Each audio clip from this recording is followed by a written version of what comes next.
بسم اللہ الرحمن الرحیم ان الحمد للہ نحمدہ ونستعینہ ونستغفرہ ونعوذ باللہ من شرور انفسنا ومن سیئات اعمالنا من یهد اللہ فلا مضل له ومن یضلل فلا هادی له واشهد ان لا الہ الا اللہ وحدہ لا شریک له واشهد ان محمدا عبدہ ورسولہ وبعد فإن خیر الحدیث کتاب اللہ وخیر الہدی ہدی محمد صلی اللہ علیہ وسلم وشر الامور محدثاتها وكل محدثۃ بدعۃ وكل بدعۃ ضلالہ وكل ضلالۃ فی النار وقال عز وجل فی القرآن المجید اعوذ باللہ من الشیطان الرجیم بسم اللہ الرحمن الرحیم یا ایھا الذین آمنوا اتقوا اللہ حق تقاتہ ولا تموتن الا وانتم مسلمون وقال یا ایھا الناس اتقوا ربکم الذی خلقکم من نفس واحدہ وخلق منها زوجها وبث منهما رجالا کثیرا ونساء واتقوا اللہ الذی تسألون به والارحام ان اللہ کان علیکم رقیبا وقال یا ایھا الذین آمنوا اتقوا اللہ وقولوا قولا سدیدا یصلح لکم اعمالکم ویغفر لکم ذنوبکم ومن یطع اللہ ورسولہ فقد فاز فوزا عظیما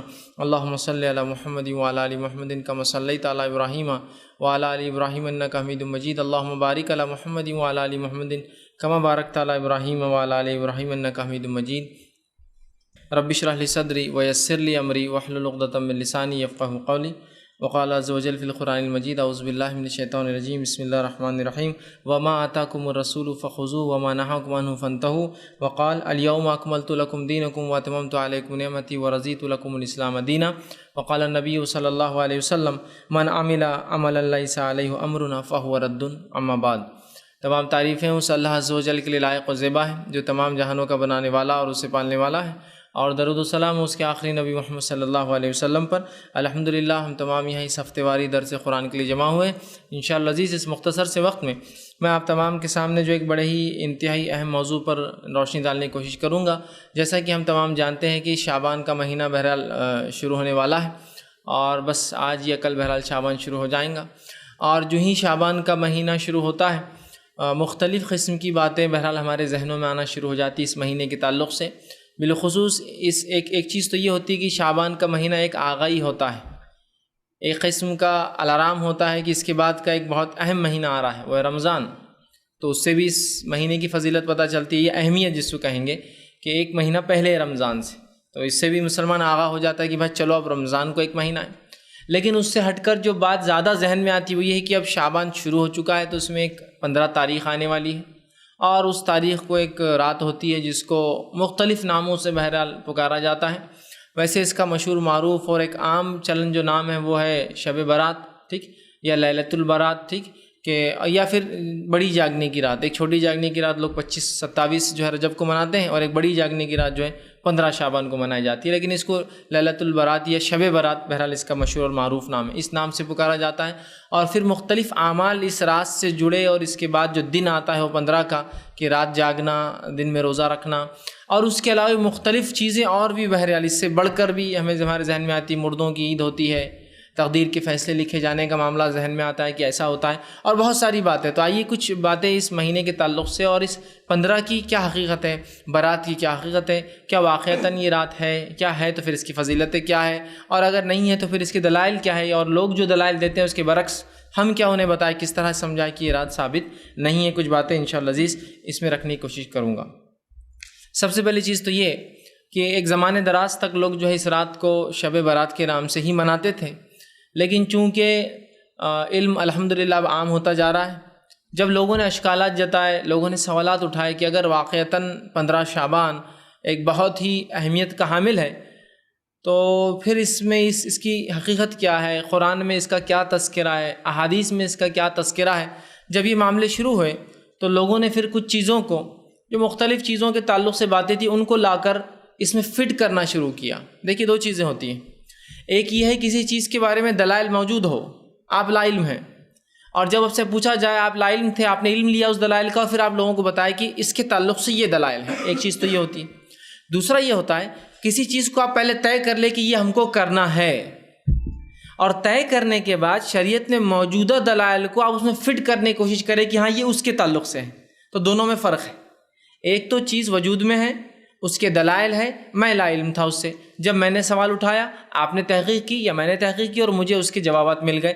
تو ایک تو ہے چیز کا موجود ہونا، ہمارا لا علم ہونا، دوسرا ہے چیز کا غیر موجود ہونا، لیکن ہم اس کو مناتے ہیں یا اس پر عمل کرتے ہیں، تو ہم پہلے اس چیز کو ثابت کر لیں اپنے نزدیک یہ چیز تو ہے، اب اس کو ثابت کیسے کیا جائے؟ تو اس کو ثابت کرنے کے لیے قرآن و حدیث کی نص ڈھونڈ کر لانے کی ہم کوشش کریں اور بتانے کی کوشش کرتے ہیں کہ ہاں یہ وہ ہے جو ہم منا رہے ہیں. تو دونوں میں بہت بڑا فرق ہے، یاد رکھیے. جیسے کہ مثال اگر دینے کے لیے آپ کو میں کہوں تو شب قدر ایک رات ہے، لیلۃ القدر کس کو اسے کہنا. تو لیلۃ القدر ایک ایسی رات ہے جس کو ہم کہیں گے ایک حقیقت پسندانہ جائزہ اگر لوں تو جس کی وہاں بس کوئی قدر نہیں ہے. شب قدر ایک ایسی قدر و منزلت، ایک اہمیت کی رات ہے، وہاں بس کوئی قدر نہیں. اور یہ حقیقت میں جاگنے کی رات ہے، یہ حقیقت میں منانے کی رات ہے، یہ حقیقت میں عبادت کی رات ہے، اور یہ حقیقت میں ثواب کی رات ہے. یہ موجود ہے لیکن اس کی ہمارے پاس اہمیت نہیں ہے نا. اور اس کے برعکس ایک رات جو غیر موجود ہے شریعت میں، جس کے تعلق سے کوئی تذکرہ نہیں آ رہا ہے، جس سے کوئی فضائل نہیں آ رہا، لیکن اس کو ثابت کرنے کے لیے قرآن حدیث کے فضائل لا کر یا قرآن حدیث میں جو کچھ چیزوں کی فضیلتیں ہیں ان فضیلتوں کو اس رات پر فٹ کیا جا رہا ہے. تو دونوں میں فرق ہے نا. قدر ثابت ہے اور برات کو ثابت کیا جاتا ہے، دونوں میں فرق ہے، یاد رکھیے. یہ بتانا چاہ رہا ہوں. تو آئیے کچھ باتیں ہم دیکھتے ہیں. تو جب یہ کہا گیا کہ قرآن میں شب برات کا کہاں تذکرہ ہے، جیسے کہ معراج کے تعلق سے بہرحال قرآن میں تذکرہ ہے نا. حالانکہ اس بات کی وضاحت میں نے ایک میرا جو لیکچر ہے شب معراج اور ہماری بدعتیں، اس میں وضاحت کی تھی کہ معراج کے تعلق سے بھی قرآن میں تذکرہ نہیں. یاد رکھی، قرآن میں جو تذکرہ وہ اسراء کا ہے. اسراء وہ سفر تھا جو نبی اکرم صلی اللہ علیہ وسلم مسجد حرام سے مسجد اقصیٰ گئے، اس کو کہتے ہیں اسراء عربی میں. اور وہ سفر جو مسجد اقصیٰ سے آسمانی ہوا وہ معراج ہے. تو معراج ہوئی وہ حدیث میں لیکن قرآن میں نہیں. قرآن میں صرف سفر کا ایک حصے کا ذکر ہے جس کو اسراء کہتے ہیں عربی میں. سبحان الذی اسریٰ، اسی سے وہ سورہ کا نام سورہ اسراء یا سورہ بنی اسرائیل کہلاتا ہے، 17 نمبر کا سورہ. ٹھیک ہے. تو وہاں بھی معراج کا تذکرہ ہے، معراج حدیث میں ہے. تو معراج ہوئی لیکن منانا ثابت نہیں. سمجھ رہا؟ تو اسی طرح جب سوالات ہوئے تو لوگوں نے اس رات کو ثابت کرنے کے لیے کچھ آیتوں کو لا کر فٹ کرنے کی کوشش کی ہے. یاد رکھیے. اور جب بھی یاد رکھیے پیوند کاری ہوں گی نا، چیزوں کو گھڑا جائیں گا تو پیوند کھل جاتے ہیں، الٹریشن سمجھ میں آ جاتے ہیں. حقیقی چیز شب قدر واضح ہے. لیکن اب اس میں ہم نے کیا کیا، کچھ آیتیں لا کر فٹ کرنے کی کوشش کی اور امت کو یہ بتایا کہ قرآن سے یہ رات ثابت ہے. آئیے تو اس رات کا کیا یہ رات قرآن سے ثابت ہے؟ سب سے پہلے اس کو ہم دیکھنے کی کوشش کرتے ہیں. اس کے تعلق سے جو آیتیں لا کر اس رات کی ثابت کرنے فٹ کی جاتی ہے وہ آیتوں میں سب سے مشہور اور معروف آیتیں سورہ دخان، سورہ نمبر 44 کی آیت نمبر 1، 2، 3 اور 4 یہ تلاوت کر کے سنائی جاتی ہے. اور اخبارات، میگزین اور شماروں میں یہ آیت بالکل ہائی لائٹ آتی ہے. تو ہر آدمی کے دل میں فضیلت بڑھ جاتی ہے اس رات کی بس جو رات کے تعلق سے آیت ہے قرآن کی. تو پھر کیا ٹھیک. تو یہ آیت پیش کی جاتی حامیم. ٹھیک ہے، حامیم، بہرحال یہ حامیم حروف مقطعات حامیم والکتاب المبین. اور قسم ہے اس کھلی ہوئی کتاب کی، قسم ہے اس واضح کتاب کی، ایسی کتاب کی جس کی ہر چیز کلیئر ہو، ایسی کتاب جس کا ٹیکسٹ کلیئر ہو، جس کو ہم سمجھ سکتے ہوں. آگے فرمایا انا انزلناہ فی لیلۃ مبارکۃ انا کنا منذرین. اور ہم نے اس قرآن کو ایک مبارک رات میں نازل کیا اور ہم ہی تمہیں جو ہے ڈرانے والے ہیں. ٹھیک ہے، اس قرآن کو مبارک رات میں نازل کیا، اس ہم ہی تمہیں ڈرانے والے. فیہا یفرق کل امر حکیم. اور اس رات ہم جو ہے سارے مضبوط فیصلے، حکمت والے مضبوط فیصلے اس رات ہم کرتے ہیں. امر من عندنا، اور یہ تمام حکم ہمارے طرف سے ہوتا ہے، یہ احکامات ہمارے طرف سے ہوتے ہیں. انا کنا مرسلین. اور اے نبی ہم نے آپ کو رسول بنا کر بھیجا، ہم ہی نے آپ کو اپوائنٹ کیا رسول بنا. اس لیے کہ کوئی آدمی خود اپنے آپ کو رسول نہیں بنا سکتا، ہم نے آپ کو رسول بنا کر بھیجا ہے. یہ 4 آیتیں لا کر پیش کی جاتی ہے اور بتایا جاتا ہے دیکھو انا انزلناہ فی لیلۃ مبارکۃ انا کنا منذرین. اور ہم نے اس قرآن کو ایک مبارک رات میں نازل کیا اور ہم ہی جو ہے ڈرانے والے ہیں. اب جب یہ بات سمجھ میں آتی ہے اور پھر اس رات کو ایک نیا نام دیا گیا، ایک نام تو پرانا ہے، مشہور ہے، وہ ہے لیلۃ البرات یا لیلۃ جو ہے شب برات. لیکن اب جو ہے قرآن سے چونکہ ثابت کیا جا رہا ہے تو اس کا نام تبدیل کر کے رکھا گیا لیلۃ مبارکہ، مبارک رات ہے نا. اور یہ آیت پیش کرنے کے بعد تو ہر مسلمان سر اپنا خم کر لیتا ہے، جھکا لیتا ہے کہ بس قرآن کی آیت ہے تو پھر تو بھائی معاملہ درست ہی ہوگا. اب آئیے تھوڑی اس کی حقیقت بھی دیکھ لیتے ہیں. قرآن کی تفسیر کے جو لوگ اصول جانتے ہیں تو قرآن کی تفسیر کا پہلا اصول ہوتا ہے قرآن کی تفسیر قرآن سے، تفسیر القرآن بالقرآن، یہ پہلا اصول ہوتا ہے.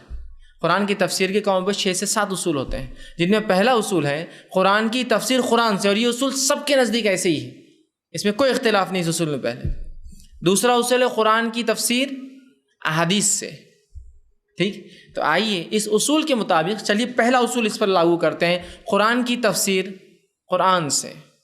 ٹھیک، کیا فرمایا؟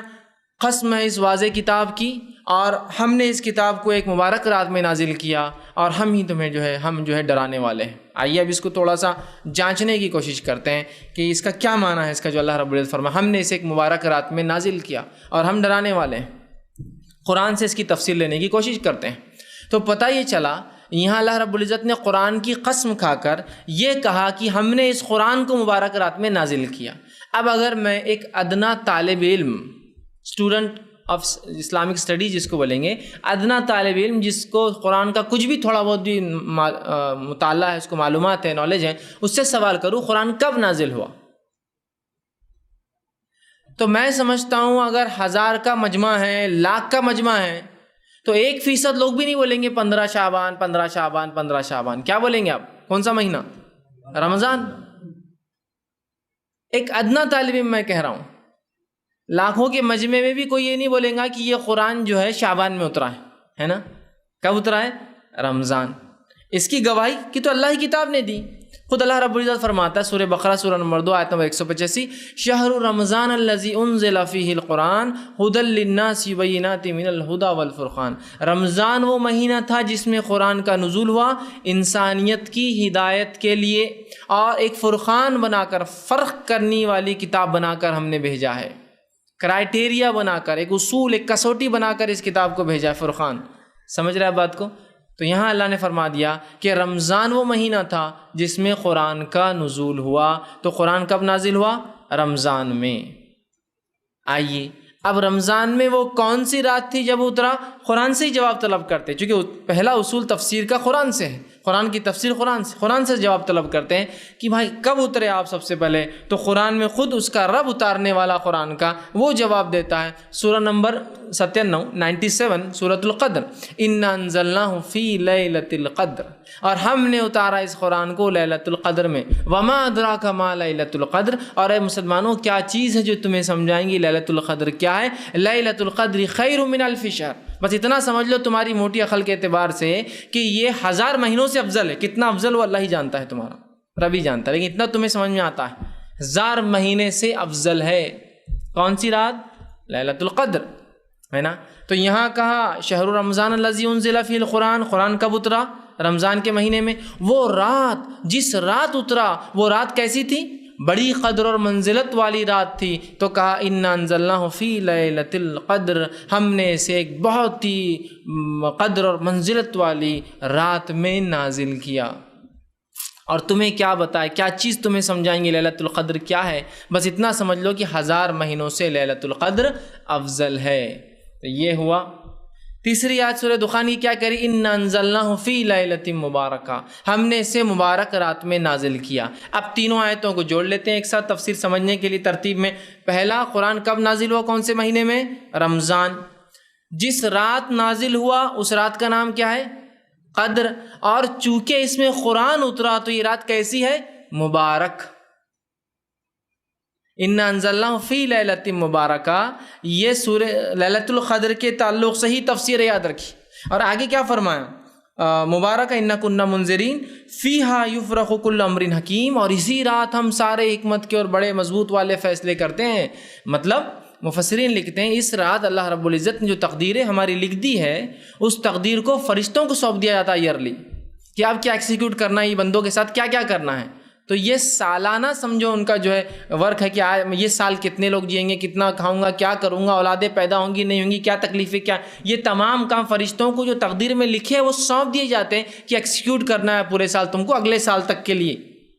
ٹھیک، تو اس رات یہ ہوتا ہے نا۔ اور اسی بات کو اللہ رب العزت نے سورہ قدر میں دہرایا اور کہا وما ادراک ما لیلۃ القدر، لیلۃ القدر خیر من الف شہر تنزل الملائکۃ والروح، اور اترتے ہیں اس رات ملائکہ، ٹھیک، فرشتے اور روح۔ جبرائیل امین کا ایک نام ہے روح الامین، اترتے ہیں اس رات جبرائیل اور فرشتے۔ اور آگے فرما فیہا باذن ربہم من کل امر، اور اللہ کے حکم سے اترتے ہیں، اور تمام احکامات جو مضبوط احکامات ہیں جو اس سے پہلے سورہ دخان میں آ چکے ہیں کہ اس رات ہم اپنے احکامات کو وہ کرتے ہیں، تو کہا من کل امر، اور اس رات ہم اپنے احکامات کو نازل کرتے ہیں۔ ٹھیک ہے، سلام ہی حتی مطلع الفجر، اور سلامتی والی ہے رات فجر کے طلوع ہونے تک۔ تو یہ جو آیتیں جو لیلۃ المبارکہ ثابت کرنے کی کوشش کی جا رہی ہے، یہ در حقیقت لیلۃ المبارکہ کون سی رات ہے؟ سمجھ گئے آپ لوگ؟ یہ لیلۃ القدر ہے، یہ مبارک رات ہے، اور آتی کب ہے؟ رمضان میں۔ آپ کو کہے نہیں لیلۃ المبارکہ ایک رات، لیلۃ القدر ایک رات، تو دیکھیے اب سمجھیے، تھوڑا سا اپنی عقلوں کو جھنجھوڑیے۔ انا انزلناہ فی لیلۃ مبارکہ، ہم کہہ رہے ہیں یہ 15 شعبان ہے۔ انا انزلناہ فی لیلۃ القدر، ہم کہہ رہے ہیں یہ قدر ہے جو کہ 21 رمضان، 23 رمضان، 25 رمضان، 27 رمضان اور 29 رمضان میں سے ایک، ٹھیک؟ تو اس کا مطلب یہ ہوا قرآن 2 بار نازل ہوا، قرآن 2 بار نازل ہوا۔ ایک بار نازل ہوا 15 شعبان کو، اور شاید رسول اللہ پھر بھول گئے جب نازل ہوا، پھر اس کے بعد پھر دوسری بار اتارنا پڑا۔ یہ آپ سمجھ رہے ہیں یہ کنفیوژن جو ہے؟ اگر آپ مانیں کہ یہ مبارک رات الگ ہے، قدر الگ ہے، تو مجھے بتائیے قرآن کب نازل ہوا؟ آپ کہیں گے رمضان کی، تو قرآن ہی گواہی دے رہا ہے، تو پھر آپ کی بات سنی جائیں گی یا اللہ کی کتاب کی بات سنی جائیں گی؟ بتائیے۔ تو بس جب امت نے سوال کیا کیا یہ رات قرآن سے ثابت ہے، تو آیت لا کر فٹ، میں نے کہا نا، ایک ہے چیز کا ثابت ہونا، قدر بالکل ثابت ہے، اور ایک ایسی چیز ہے جس کو ثابت کرنے کے لیے دلائل کو جمع کیا جا رہا ہے۔ مطلب یہ کہ اگر میں یہ کہہ لوں کہ یہ چیز مجھے اپنے نفس پہ حلال کرنا ہی ہے، اب شروع کرو تحقیق کی کیا ہے، تو میں حلال والی چیزیں لیتے جاؤں گا، حرام والا معاملہ چھوڑتے جاؤں گا۔ شریعت نے کیا کہا وہ اصل ہے، یاد رکھیے۔ تو یہاں ہم دیکھ رہے ہیں یہ آیتیں سراسر جو ہے لیلۃ القدر کے تعلق سے ہے۔ ان آیتوں کا رتی برابر بھی تعلق 15 شعبان سے نہیں ہے، یاد رکھیے۔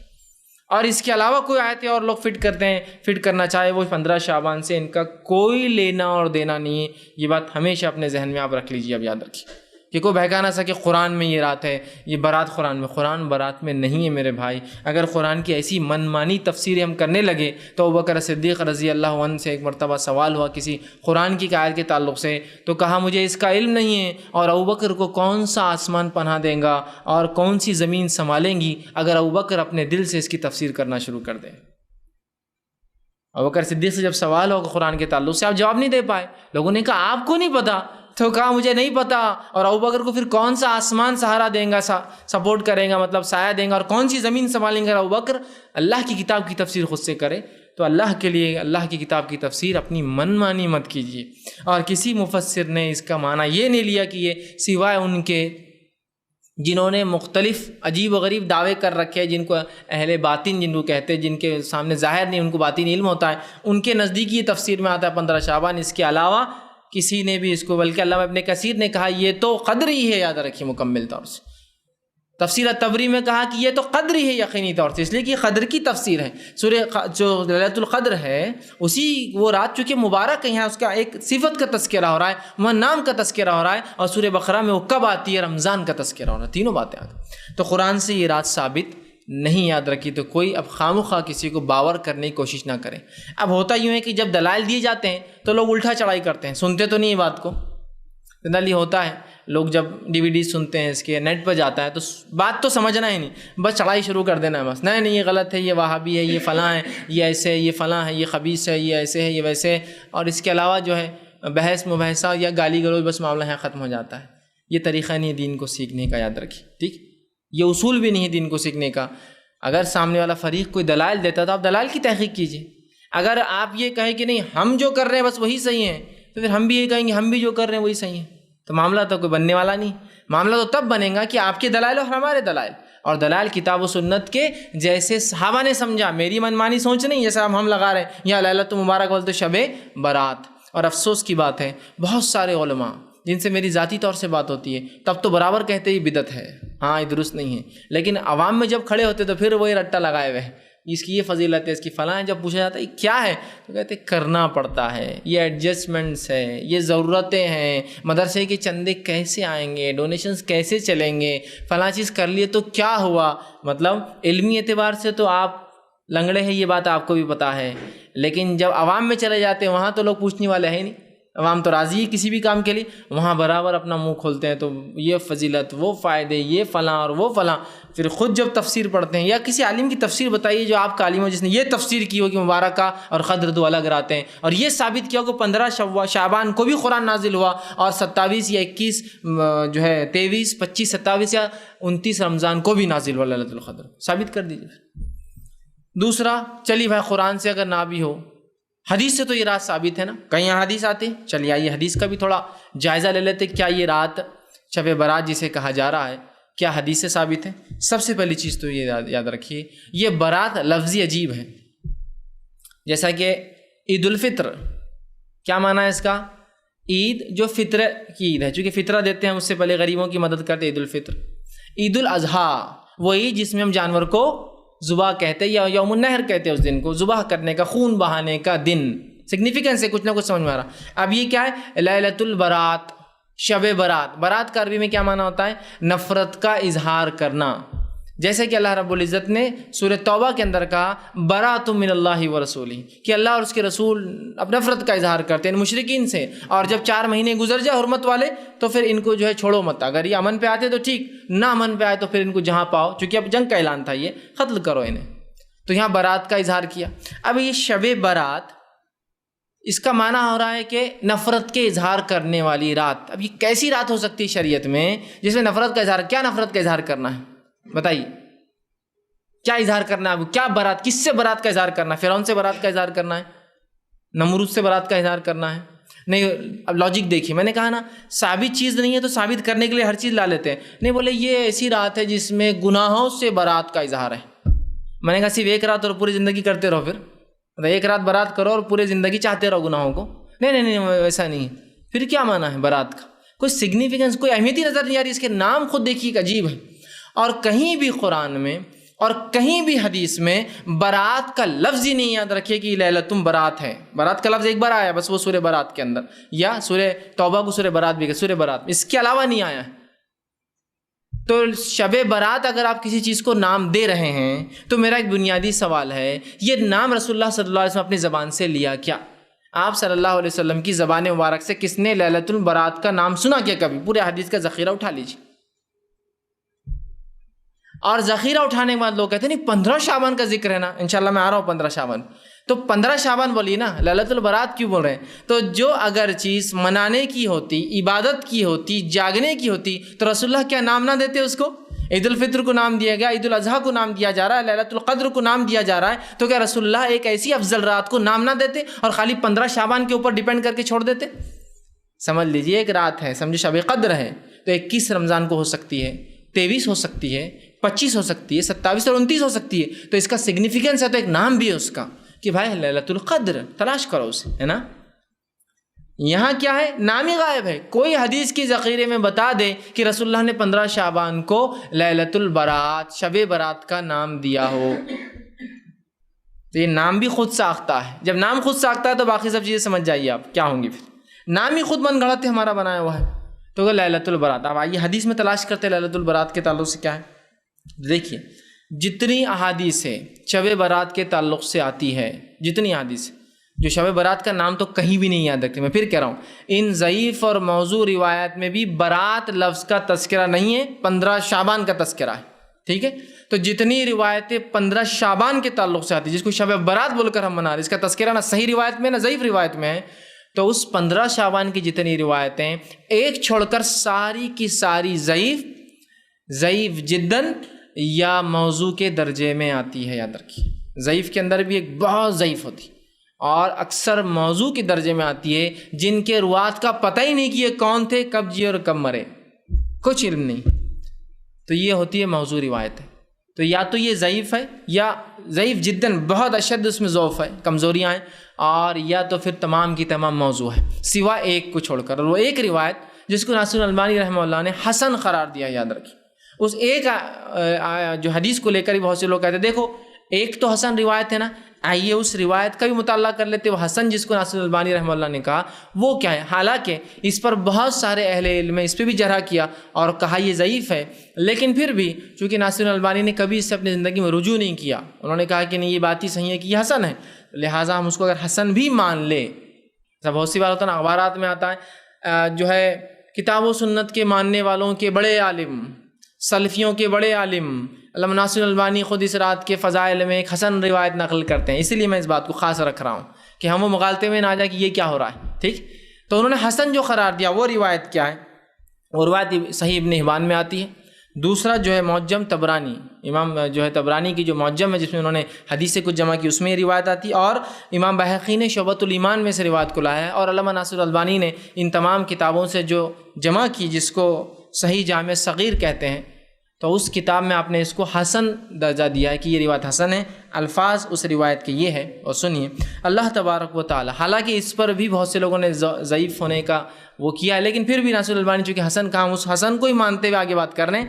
وہ روایت کے الفاظ جو ہے اللہ تبارک و تعالی شعبان کی 15ویں رات، دیکھیے برات کا تذکرہ نہیں، اس لیے میں نے کہا نا برات تو ثابت ہی نہیں ہے، تذکرہ کیا ہے شعبان، اور جتنی ضعیف روایت اور موضوع ہے سب میں 15 شعبان کا لفظ ہے، برات کا تو لفظ ہی نہیں، یہ تو منمانا لفظ ہے۔ 15 شعبان کی رات کو اپنی پوری مخلوق کی طرف رحمت کی نگاہ دوڑاتا ہے، رحمت کی نگاہ سے دیکھتا ہے، اور ساری مخلوق کو بخش دیتا ہے سوائے 2 لوگوں کے، ایک مشرک اور دوسرا دل میں کینہ پرور، کینہ رکھنے والا دوسرے کے بارے میں۔ 2 لوگوں کی مغفرت نہیں ہوتی، ایک مشرک اور دوسرا دل میں کینہ رکھنے والا، ان کی مغفرت نہیں ہوتی، باقی تمام مخلوق کی مغفرت ہوتی ہے۔ یہ ہے وہ روایت جس کو علامہ ناصر الالبانی نے حسن قرار دیا ہے، ٹھیک۔ اس روایت سے اس رات کی مطلب 15 شعبان کی فضیلت تو ثابت ہوتی ہے، لیکن اس کو منانا ثابت نہیں ہوتا ہے۔ دیکھیے دونوں چیزوں میں بہت فرق ہے، زمین آسمان کا فرق ہے۔ اللہ کے رسول صلی اللہ علیہ وسلم صحابہ نے جنگ بدر لڑی اور اس میں فتح یاب ہوئے، جس کو اللہ نے یوم الفرقان کہا۔ اس دن کفر و ایمان کا فرق ہوا، یوم الفرقان ہوا، آپ سب نے جنگ لڑی، لیکن اس دن کو کیا منایا جا سکتا ہے؟ نبی اکرم صلی اللہ علیہ وسلم عمرے کی نیت سے گئے، مشرکین نے آپ کو روکا، وہاں آپ کو صلح کرنا پڑی، اس صلح کو صلح حدیبیہ کہا گیا۔ اللہ رب العزت نے اپنی کتاب میں کہا ان فتحنا لک فتحا مبینا، اے نبی ہم نے آپ کو کھلی کامیابی دی۔ تو حدیبیہ ہوئی جس کو قرآن نے کہا کھلی کامیابی، لیکن منایا نہیں جا سکتا اس کو، وہ ہوئی۔ اب منائیں گے کیا؟ حدیبیہ ہوئی تو ہم اس کو ہر سال منائیں گے کہ یہ ہوا تھا، اور اللہ نے قرآن میں کہا کھلی کامیابی ہے، یوم الفرقان کہا اس کو، ٹھیک ہے۔ تو آپ سمجھ رہے کام ہوا، فتح مکہ ہوا، رسول اکرم صلی اللہ علیہ وسلم غلبہ اور مسلمان غلبہ پا گئے۔ اس کے بعد اللہ رب العزت نے پورے جزیرہ عرب میں مشرکین کو رسوا کیا اللہ ایمان والوں کے ذریعے، نا ہوا۔ لیکن اب فتح مکہ منائیں گے کہ ہم لوگ کہ نہیں فتح مکہ ہوا تو منایا جائے؟ ہونا کسی چیز کی فضیلت ہونے سے اس چیز کا منانا ثابت نہیں ہوتا۔ جیسے کہ 10 دنوں کی فضیلت جو ذی الحجہ کے ہے، فضیلت ہے، لیکن آپ کیا 10 دن تہوار منائیں گے آپ اس کا؟ راتوں کے اندر رمضان کی راتوں کی فضیلت ہے، ٹھیک ہے، اور اس کو منانا بھی ہے، لیکن یاد رکھیے یہاں قرآن نے کہا انا انزلناہ فی لیلۃ القدر، ہے نا، بتایا، اور رسول اللہ نے کر کے بتایا کہ منانا بھی ہے۔ تو جس چیز کو اللہ کی کتاب حکم دے اور اس پر ہم خالص نیت سے رسول کے طریقے پہ عمل کریں تو تب وہ کام باعث اجر اور ثواب ہوتا ہے۔ تو میرے بھائی یہاں ناصر الالبانی رحمہ اللہ نے جس کو حسن قرار دیا، اس سے اس کی فضیلت ثابت ہوتی ہے، لیکن اس سے یہ تو نہیں نکلتا ہے نقطہ کہ ہم اس کو منائیں۔ کسی چیز کی فضیلت ہونا ایک الگ چیز ہے، کسی چیز کو منانا ایک الگ عمل ہے۔ فضیلت ہو سکتی ہے، منانا نہیں ہے، لیکن یاد رکھیے۔ اب آئیے، کیا صرف 15 شعبانی خاص ہے؟ تو 15 شعبان اس مسئلے میں خاص نہیں ہے، چونکہ اس سے بھی افضل راتیں چل رہی ہیں اور ہر رات اس سے افضل ہوتی ہے، یاد رکھیے۔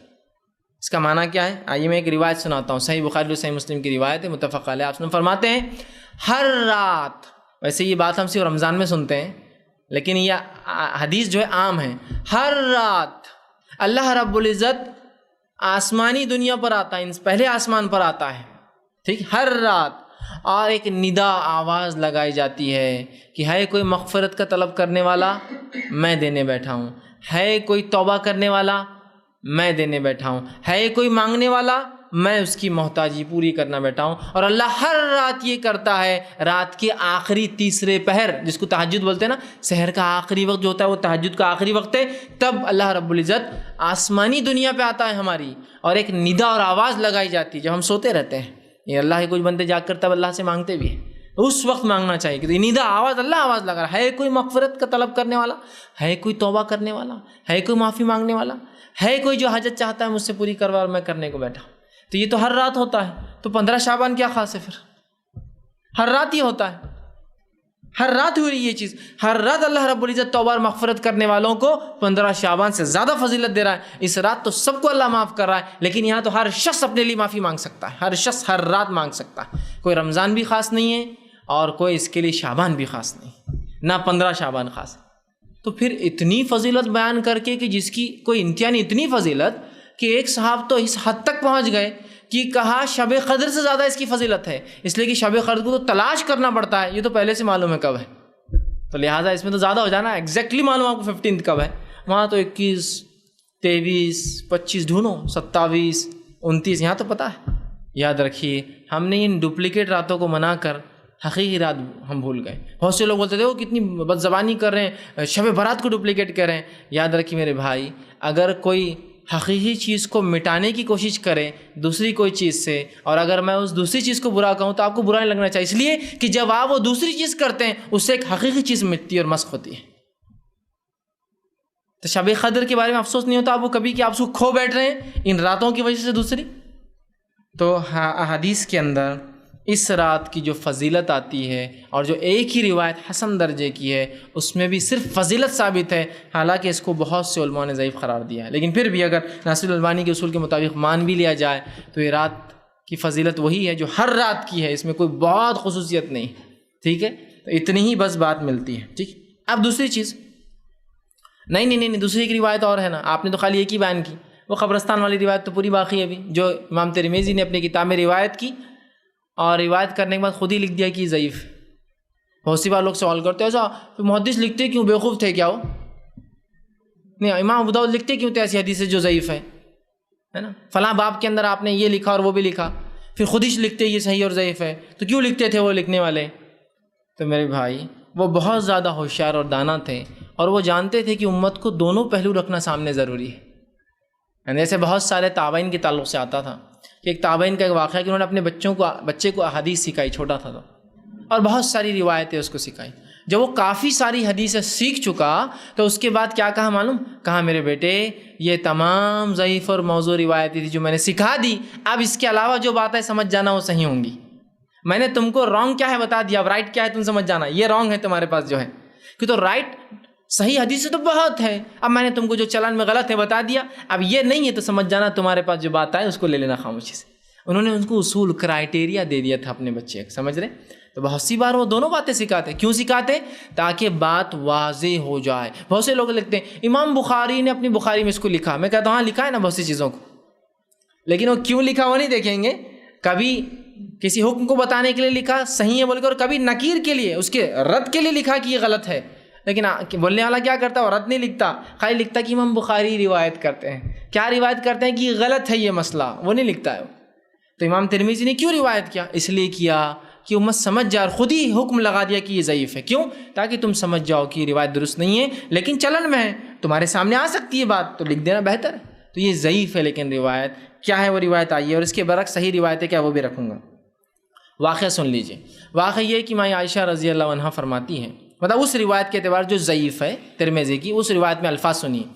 وہ کہتی ہے کہ ایک رات میں سوئی ہوئی تھی اور رسول اکرم صلی اللہ علیہ وسلم اٹھ کر بستر سے چلے گئے، میں خاموشی سے اٹھی اور پیچھے پیچھے آپ صلی اللہ علیہ وسلم کی چلی، اور آپ صلی اللہ علیہ وسلم چلتے ہوئے بقیع میں پہنچ گئے۔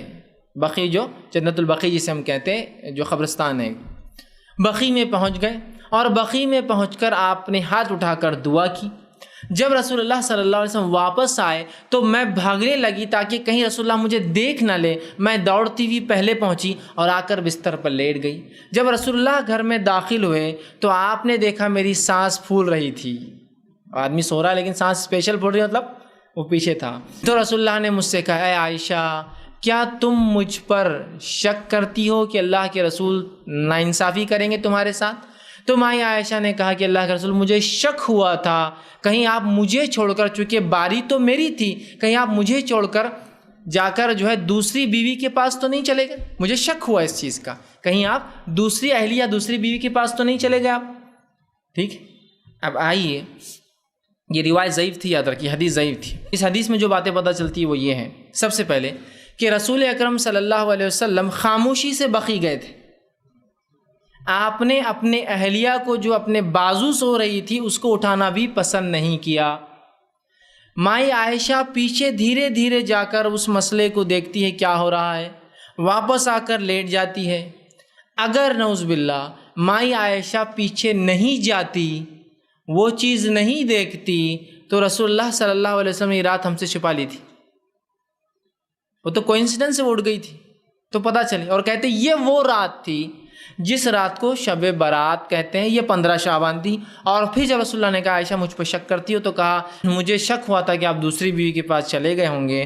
پھر رسول اللہ نے فرمایا مجھ سے، وہ کہتی ہے کہ اے عائشہ آج کی رات کی فضیلت ہے کہ اللہ سبحانہ تعالیٰ، 15 شعبان کی فضیلت ہے کہ اللہ سبحانہ تعالیٰ اس روز لوگوں کی مغفرت کرتا ہے، اور اتنے لوگوں کی مغفرت کرتا ہے جیسے بنو کلب کی بکریوں کے بال جتنے اتنے لوگوں کی مغفرت کرتا ہے۔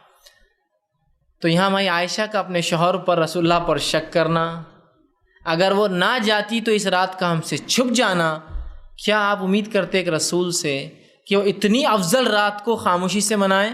جبکہ رسول اللہ صلی اللہ علیہ وسلم رمضانوں میں 10 راتوں تک، روایت میں آتا عائشہ فرماتی ہے، ہمارے دروازوں پر، اپنی ازواج کے دروازوں پر دستک دیتے اور اٹھا کر کہتے جاگو عبادت کرو۔ حالانکہ وہ 5 میں سے کوئی ایک، لیکن رسول اللہ پوری 10 جاگتے تھے، جاگو اور عبادت کرو، یہ قدر ہو سکتی۔ جہاں یہ نبی قدر میں اٹھا رہا ہے، وہیں کیا وہ نبی 15 کو اتنی افضل رات تو خاموشی سے نکل جائیں گے؟ اور ماں عائشہ نہ اٹھتی تو رات تو چھپ گئی تھی ہم سے، ہے نا؟ لیکن یہ روایت ضعیف ہے۔ اس کے برعکس صحیح روایت کیا میں آپ کو رکھتا ہوں، صحیح مسلم میں یہ روایت آتی ہے، اور صحیح روایت ہے یہ۔ اس کے الفاظ یوں ہیں، آپ فرماتے ہیں جب تم سو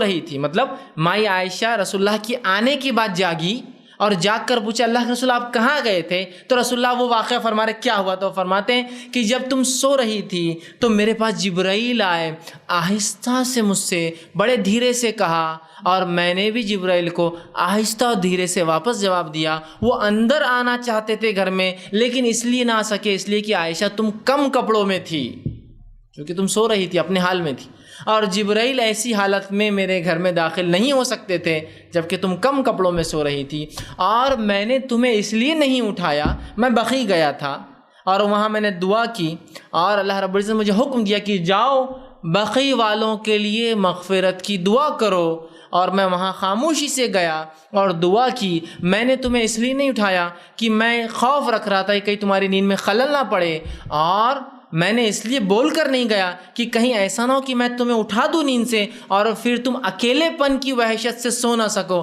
تو اسی لیے میں نے نہ تم کو اٹھایا نہ تم کو انفارمیشن دی کیوں گیا۔ اب جا کر آیا ہوں، اللہ نے کہا کہ مجھے جو ہے بقیع والوں کے لیے مغفرت کی دعا کرو، میں مغفرت کی دعا کر کر آ چکا ہوں۔ آنے کے بعد آپ نے پورا واقعہ اپنے بیوی کو بتایا، اور یہ صحیح مسلم کی صحیح روایت ہے۔ اب کیا اس کے مخالفے آپ وہ ضعیف روایت کو لیں گے؟ پورا وہی واقعہ، وہی دعا کا تذکرہ، کوئی 15 شعبان کا تذکرہ نہیں، کوئی شب برات کا تذکرہ نہیں۔ محدثین لکھتے ہیں اس کی شرح میں کہ یہ جو آپ صلی اللہ علیہ وسلم بقیع میں جانے کا جو واقعہ ہے، اس کے تعلق سے ایک روایت آتی ہے کہ آپ اپنے وفات سے 5 روز پہلے بقیع میں گئے تھے، 5 روز پہلے۔ اور آپ کی وفات کب ہوئی سب کو پتہ ہے، پیدائش نہ بھی پتہ ہوں گی تو وفات تو سب کو پتہ ہے، وہ ہے 12 ربیع الاول۔ تو 12 ربیع الاول سے 5 دن پہلے کیا ہوتا ہے؟ 7 ربیع الاول۔ تو یہ واقعہ ربیع الاول کا ہے، شعبان کا بھی نہیں۔ تو یہ واقعہ جو لا کر فٹ کیا جاتا ہے کہ نہیں رات میں رسول اللہ گئے تھے، وہ بنو کلب کی بکریوں کا واقعہ ضعیف۔ اور جو صحیح روایت مسلم کی ہے اس میں کوئی تذکرہ نہیں 15 کا، کوئی تذکرہ نہیں شعبان کا، کوئی تذکرہ نہیں کسی مہینے کا۔ لیکن اس کی شرح میں جو ہے جو محدثین لکھتے ہیں کہ یہ تب ہوا تھا، اگر اس کو نہ بھی مانے شرح کو چھوڑ دیں تو اس واقعے میں کوئی سے، اور اوپر والی روایت ضعیف تھی، یاد رکھیے۔ اب تو آپ ضعیف کو مانیں گے اور پورے زندگی کے اعمال اس پہ انحصار کریں گے، ایک صحیح روایت جو آ چکی ہے اس پہ عمل کریں گے۔ تو صحیح روایت یہ ہے تو میرے بھائی، کہیں بھی قرآن سے اور احادیث سے نہ اس رات کا نام ثابت ہے، نہ اس رات کا کوئی واقعہ ثابت ہے، اور جو ایک حدیث ہے جس سے اس کی فضیلت ثابت ہے وہ صرف فضائل بیان کرتی ہے، اس کو منانا ثابت نہیں کرتی ہے، صرف فضائل۔ یہ ہو سکتا ہے کہ 15 شعبان کو اللہ مغفرت کرتا ہوں گا، لیکن ایسی ہی فضیلت کی روایتیں صحیح بخاری صحیح مسلم ہر رات کی بھی آتی ہے۔ ہر رات کو آپ منائیے نا، پھر ہر رات مومن کے لیے جو منانے کی، پھر کوئی ایک رات مخصوص نہیں ہے، ٹھیک۔ اب جب رات ہی ثابت نہیں ہے تو باقی اعمال میں سمجھتا ہوں بولنے کی ضرورت تو نہیں، لیکن پھر بھی علم کے لیے بتانا ضروری سمجھوں گا ان لوگوں کے لیے جو مناتے ہیں کم از کم یہاں تو غور کرو، یہاں تو غور کرو. اگر وہاں نہیں ہمارے نزدیک تو پوری روایتیں صحیح ہیں. کیونکہ کچھ لوگوں کا مزاج ایسا ہوتا ہے کہ ہم کو کچے پکے سڑے ہوئے آم کچھ بھی چلتے، عام رہتا، حدیث رہتی تو کوئی مسئلہ نہیں، صحیح ہو ضعیف ہو، بس حدیث ہے نا، بس ختم ہو گیا. ٹھیک. تو ایسے لوگوں سے کبھی میری ملاقات ہوتی تو میں کہتا ہوں حدیث ہوتی ہے. اور بہت سے لوگ ہوتے ہیں دیکھیے بھائی حدیث ہوتی ہے، حدیث میں آ گیا وہ چاہے ضعیف و موضوع ہم مانتے ہیں. تو میں ان سے کبھی کہتا ہوں کہ بھائی آپ کے دوسرے بھائی بھی حدیث کو حدیث ہی مانتے ہیں، کبھی ان کی روایتیں بھی لے لیا کیجیے آپ. تو جب ان سے آپ کا مناظرہ ہوتا ہے، ان سے آپ کا سامنا ہوتا ہے، تو تب تو آپ ان کو برابر کہتے ہیں صحیح اور ضعیف، ہے نا. وہاں جب برابر کہتے ہیں آپ کہ نہیں یہ کہاں سے ثابت ہے. جیسے کہ ایک روایت ہے ہمارے کچھ بھائی پیش کرتے ہیں کہ آپ نے فرمایا، یہ موضوع ہے یاد رکھیے، کہ اگر تمہیں ہڈی بھی ملے تو فاتحہ دے کر استعمال کرو. حدیث ہی ہے، موضوع ہے لیکن حدیث ہی ہے. تو آپ لیتے ہو روایت کو، چونکہ آپ کون سے اختلاف بولتے نہیں یہ جو ہے حدیث صحیح نہیں ہے. ہمارے بیچارے کچھ بھائی دفنانے کے بعد اذان دیتے ہیں، ہے نا.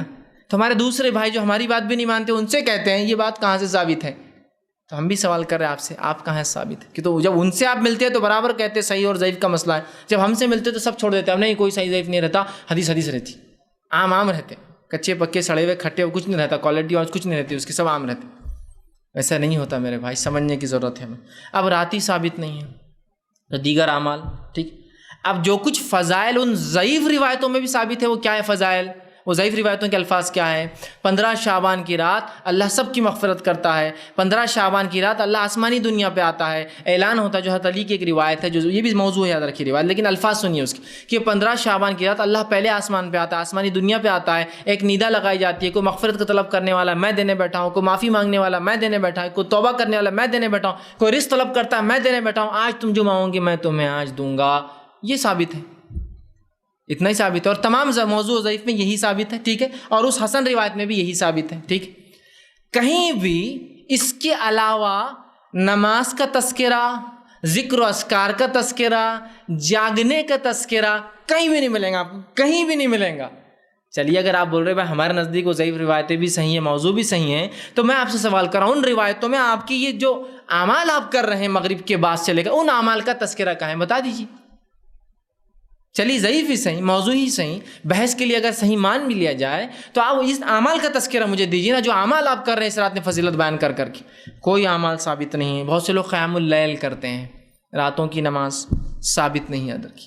جتنی بھی ضعیف اور موضوع بھی ہے تو صرف فضیلت ثابت ہے، منانے کا تذکرہ نہیں.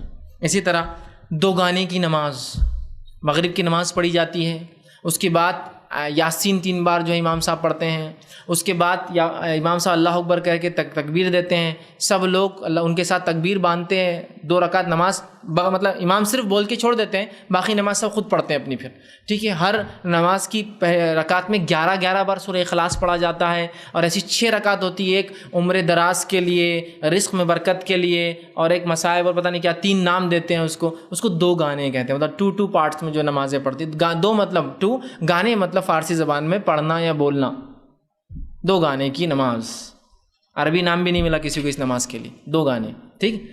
تو وہ نمازیں پڑھتے ہیں. اس کے بعد مغرب کے بعد آدمی نہاتا ہے گھر آ کر، نہانے کے بعد فاتحہ ہوتی ہے، اور فاتحہ ہونے کے بعد بہت سارے اعمال ہوتے ہیں. پھر رات میں 100 رکعتیں کچھ لوگ نماز پڑھتے ہیں، یا کچھ لوگ ایک اور 2 موضوع اور روایتیں، ایک ہے 14 رکعت جو شخص جو ہے پڑھے، ہر رکعت کے اندر جو ہے 11 مرتبہ سورہ اخلاص پڑھے، یہ روایت موضوع ہے. دوسری ایک اور روایت پیش کی جاتی ہے، اس کی کوئی سر و ٹانگی نہیں ہے، جو شخص اس رات 12 رکعت نماز پڑھے اور ہر رکعت میں 33 یا 30 مرتبہ سورہ اخلاص پڑھے تو اس کو جنت میں ہی، دنیا میں ہی جنت کا مقام دکھا دیا جاتا ہے. اور 10 ایسے لوگ جس پر جہنم واجب ہو گئی تھی، اللہ اس کی سفارش سے ان کو مغفرت کر دیتا ہے. اب کون نہیں کریں گا بھائی، ایسی باتیں لکھ دیں گا کوئی، تو میں تو سب کچھ کرنے کو تیار، اپنی کے ساتھ ساتھ 10 کو لے جائیں گا.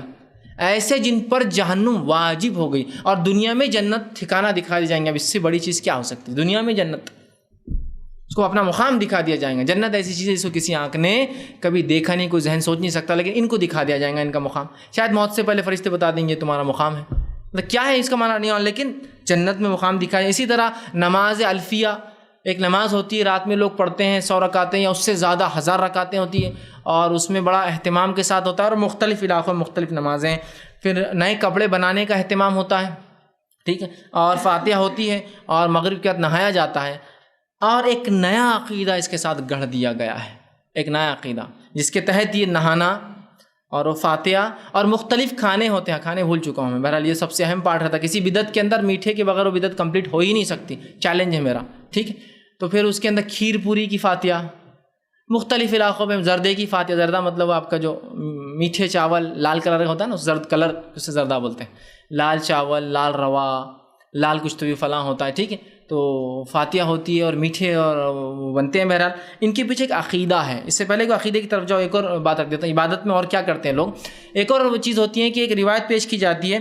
یہ روایتی موضوع ہے، یاد رکھیے. تو بہرحال بہت سارے اعمال کرتے ہیں، جس میں ایک چیز جو خاص ہوتی ہے وہ یہ ہے کہ جو ایک روایت پیش کی جاتی ہے، یہ موضوع روایت ہے. یاد رکھیے کہ آپ نے فرمایا اس طرح سے اس روایت کے الفاظ ہے کہ جو شخص 15 شعبان کا قیام کرے، مطلب رات کا، اور دن میں روزہ رکھے، تو اس شخص کے پچھلے 60 سال کے اور اگلے 60 سال کے گناہ معاف ہو جاتے ہیں. گویا آپ ٹوٹل ملا دیں تو 120 ایئرس، 120 سال کے گناہ معاف ہو جاتے ہیں، پچھلے 60 اور اگلے 60. جبکہ ہم جانتے ہیں جو رسول اکرم صلی اللہ علیہ وسلم نے موقعہ روزے رکھے ہیں، رمضان کے علاوہ جو روزے آپ رکھتے تھے، ان کے فضائل میں یہ آتا ہے کہ جو عرفے کا روزہ ہے وہ ایک روزہ 2 سال کے گناہوں کا کفارہ ہے، اور 10 محرم 9-10 کا جو روزہ ہے وہ 1 سال کے گناہوں کا کفارہ ہے. مطلب ایک روزہ 2 سال کے اور 2 روزے 1 سال کے گناہ کا کفارہ ہے، اس سے زیادہ نہیں. لیکن یہ ایک قیام اور ایک روزہ کتنے سال کا کفارہ ہے؟ 60 پچھلے 60 اگلے. مطلب اگر ایوریج لائف 60 ایئرس ہے تو 60 تو ہو گیا، اور 60 کا انہیں پہلے سے جمع کر کے رکھ لیا اسٹاک، ٹھیک. اور 2-4 راتیں مل گئی تو پھر تو اس کی کوئی کیا ہی لینے دینے ہے نا. 120 سال 120 سال 120 سال. حالانکہ شب قدر جو 1000 مہینوں سے افضل ہے، ان 1000 مہینوں کو اگر آپ جمع کر لیں تو 83 سال 4 مہینے ہوتے ہیں. گویا شب قدر جو سب سے افضل رات ہے، جو ثابت ہے، اس کا ثواب صرف 83 سال 4 مہینے، اور جو ثابت نہیں اس کا 120 سال. تو اب کوئی کہہ کے لے جائیں گے اوریجنل چیز کی طرف. ڈپلیکیٹ زیادہ فنکشن دے رہی ہے، کم کاسٹ میں آ رہی ہے، سستی. وہ 5 ڈھونڈو تو 83 سال، یہ ایک پالو تو 120 سال ہے نا. تو میں نے اس لیے کہا کہ اگر آپ کو یہ چیز بری لگتی ہے کہ بھائی ہم یہ رات مناتے ہیں، آپ اس کو غلط بول رہے ہیں، تو ہمیں اس لیے برا لگتا ہے کہ آپ ایک حقیقی چیز اور اصل چیز کو چھوڑتے ہیں ایک غلط چیز کے لیے، ایک صحیح حدیث کو چھوڑتے ہیں ایک موضوع روایت کے لیے. یہ سب سے بڑا مسئلہ ہے. اور اپنی غلط چیز کو ثابت کرنے کے اللہ کتاب کا بھی استعمال کرتے غلط، اور رسول اللہ کی حدیث کا کرتے استعمال غلط. ہر رات کے تعلق سے جو حدیث آ رہی بس اس کو ڈال دیا ٹوکری کے اندر کی شب برات کی. ارے ایک بار تو نام بتاؤ شب برات کا حدیث کے اندر، تو مان لے پھر شب برات کی بات ہے. بہرحال آگے آئیے. اب اس کے پیچھے کا عقیدہ ہوتا ہے اس رات میں جو اہتمام مغرب کے بعد سے ہو رہا ہے. کیا ہے؟ جب دیکھیے گمراہیاں شروع ہوتی ہے تو اس کا کوئی لمٹ نہیں ہوتی، اینڈ لیس ہوتی. وہ کیا ہے کہ بولے یہ مردوں کی عید ہے. اب بہت امپورٹنٹ آ رہا ہے کہ تو میت کے لیے تو سب کچھ کریں گے ہم. زندہ رہا تو کبھی دادا کو اور باپ کو پلٹ کے دیکھیں گے کیسی طبیعت ہے. مرنے کے بعد سب کچھ کریں گے. مردوں کے لیے ایوری تھنگ ہے نا. دادا حیات ہے، زندگی کے مشکل ایام گزار رہا ہے، تب پوتے کو ایک بار ہی فرصت نہیں ملی تو MBA کر رہا تھا، تو فلاں کر رہا تھا، تو یہ کر رہا تھا، کبھی نہیں آ سکا. مرنے کے بعد دیکھیے نا 10ویں دن برابر دادا کو جو کھانے پسند تھے وہ کھا رہا ہے. دادا کو بہت پسند تھی بریانی، دادا کو پسند تھا حلوہ بناؤ، دادا کو پسند تھا کھچڑا بناؤ. تو مرنے کے بعد اس کے نام سے کھارا برابر ہے، لیکن زندگی میں آ کر کبھی کھلایا کیا؟ دادا میں وہاں سے آج کھچڑا بنا کے کھلاؤں گا، تم کو بہت پسند ہے، ابا تم کو فلاں چیز پسند ہے. دیکھیے نا آپ، تو ہمارے پاس میت زندہ ہے نا تو کوئی اہمیت نہیں، مرنے کے بعد تو بڑی عظیم اہمیت ہے. زندگی میں اس کے لیے دواؤں کے لیے پیسوں کی ضرورت ہے، وہاں خرچ کرنے کو تیار نہیں. مرنے کے بعد مغفرت کی ثواب پہنچانے کے لیے ایسا تیار ہے کہ آ کے آپ کے ابا کے لیے قرآن بخش دیا میں نے. 3-4 دن سے پڑھا تھا قرآن ابا کے لیے. ارے بھائی میرا باپ بہت تکلیف سے مرا، کبھی آپ نے 2 روپے نکال کے نہیں دی دوا کے لیے. نہیں، مرنے کے بعد بہت اہمیت ہے نا. مجھے ایک واقعہ یاد آتا ہے کہ ایک ہندی کے کتاب میں ایک واقعہ تھا، مجھے یاد نہیں کون سی جماعت میں کون سی کلاس میں. مجھے ایک واقعہ یہ تھا کہ ایک انسان آتا ہے گلی کے کونے پہ نکڑ پہ آتا ہے اور وہاں رک جاتا ہے، اور سردی کے دن ہوتے سخت، اور وہ بہت غریب ہوتا ہے. لوگوں سے گزارشات کرتا ہے کہ مجھے ایک چادر دے دو، ایک چادر دے دو، چادر دے دو. کوئی چادر نہیں دیتا اس کو. کون دیں گا، خرچہ ہوں گا. جب وہ مر جاتا ہے سردی کی وجہ سے رات میں، صبح خبر پہنچتی کہ مر گیا، تو لوگ آ کر جمع ہو کے اس کے اوپر چادر ڈالتے ہیں. تو کہانی کا مورل یہ تھا، سٹوری اچھی تھی کہ جب زندہ تھا تو کسی نے چادر نہیں تھی، مرنے کے بعد سب ڈھک رہے تھے اس کو آ کر، ہے نا. تو یہ ہونا چاہیے.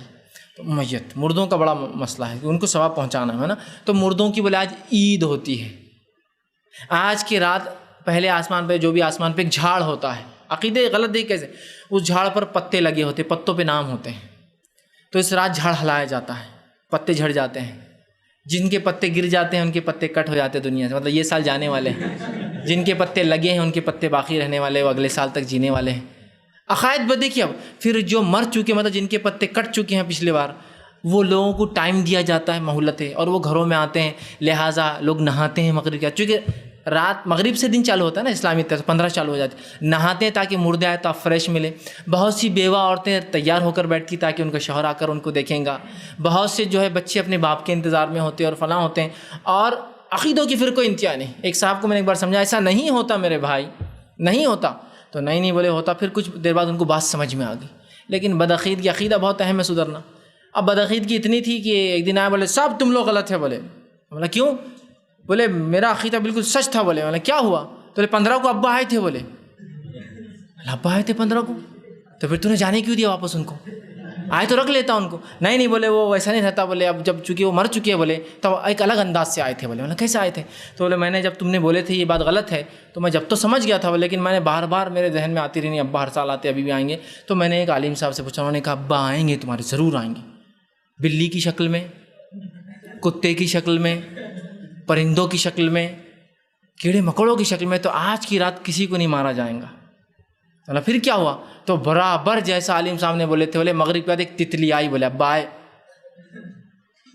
وہ تتلی بولے ابا آئے. بولے اور بیٹھے رہے. بولے وہیں بیٹھے جہاں ابا بیٹھتے تھے, وہی کرسی. میں نے کہا شیطان بھی کیسا ضرب لگاتا, دیکھو کیسا عقیدہ اس کا تھا, اس نے لے گیا وہیں بیٹھے. اور ہو سکتا ہے روز تتلی کیڑے مکوڑے 1000 بیٹھتے ہوں گے جس پہ وہ مسئلہ نہیں ہے, لیکن آج تتلی بیٹھنا بہت مقدس تھا اس کے لیے. تو بولے تتلی بیٹھی. بولے اور ابا آئے تھے. بولے مطلب روحانی شکل میں آئے تھے. میں نے کہا کتنا بدبخت ہے رے تو, ابا آئے تھے اور تو نے ویسے ہی جانے دیا. تتلی کو پکڑ لیتا. جو خدمت ابا کی نہیں ہو سکی تتلی کی کرتا ہے نا.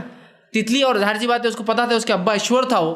تو میں نے کہا اس کے لیے ایک امی لاتے, پھر ان کے بچوں کو وارث بناتے اپنی جائیداد کے اندر. اپن مطلب ان کی شادی ان کا ہوتا, ان سے اور تتلیوں کے بچے پیدا ہوتے, وارث ہوتے تمہارے جائیداد کے اندر. پورا ڈیوائڈ سب ہونا چاہیے تھا نا پورا. یار تم پھر کچھ بھی الگ جا رہے. میں نے کہا ابا میرے آئے بعد میں نے کب چھوڑنا ان کو واپس.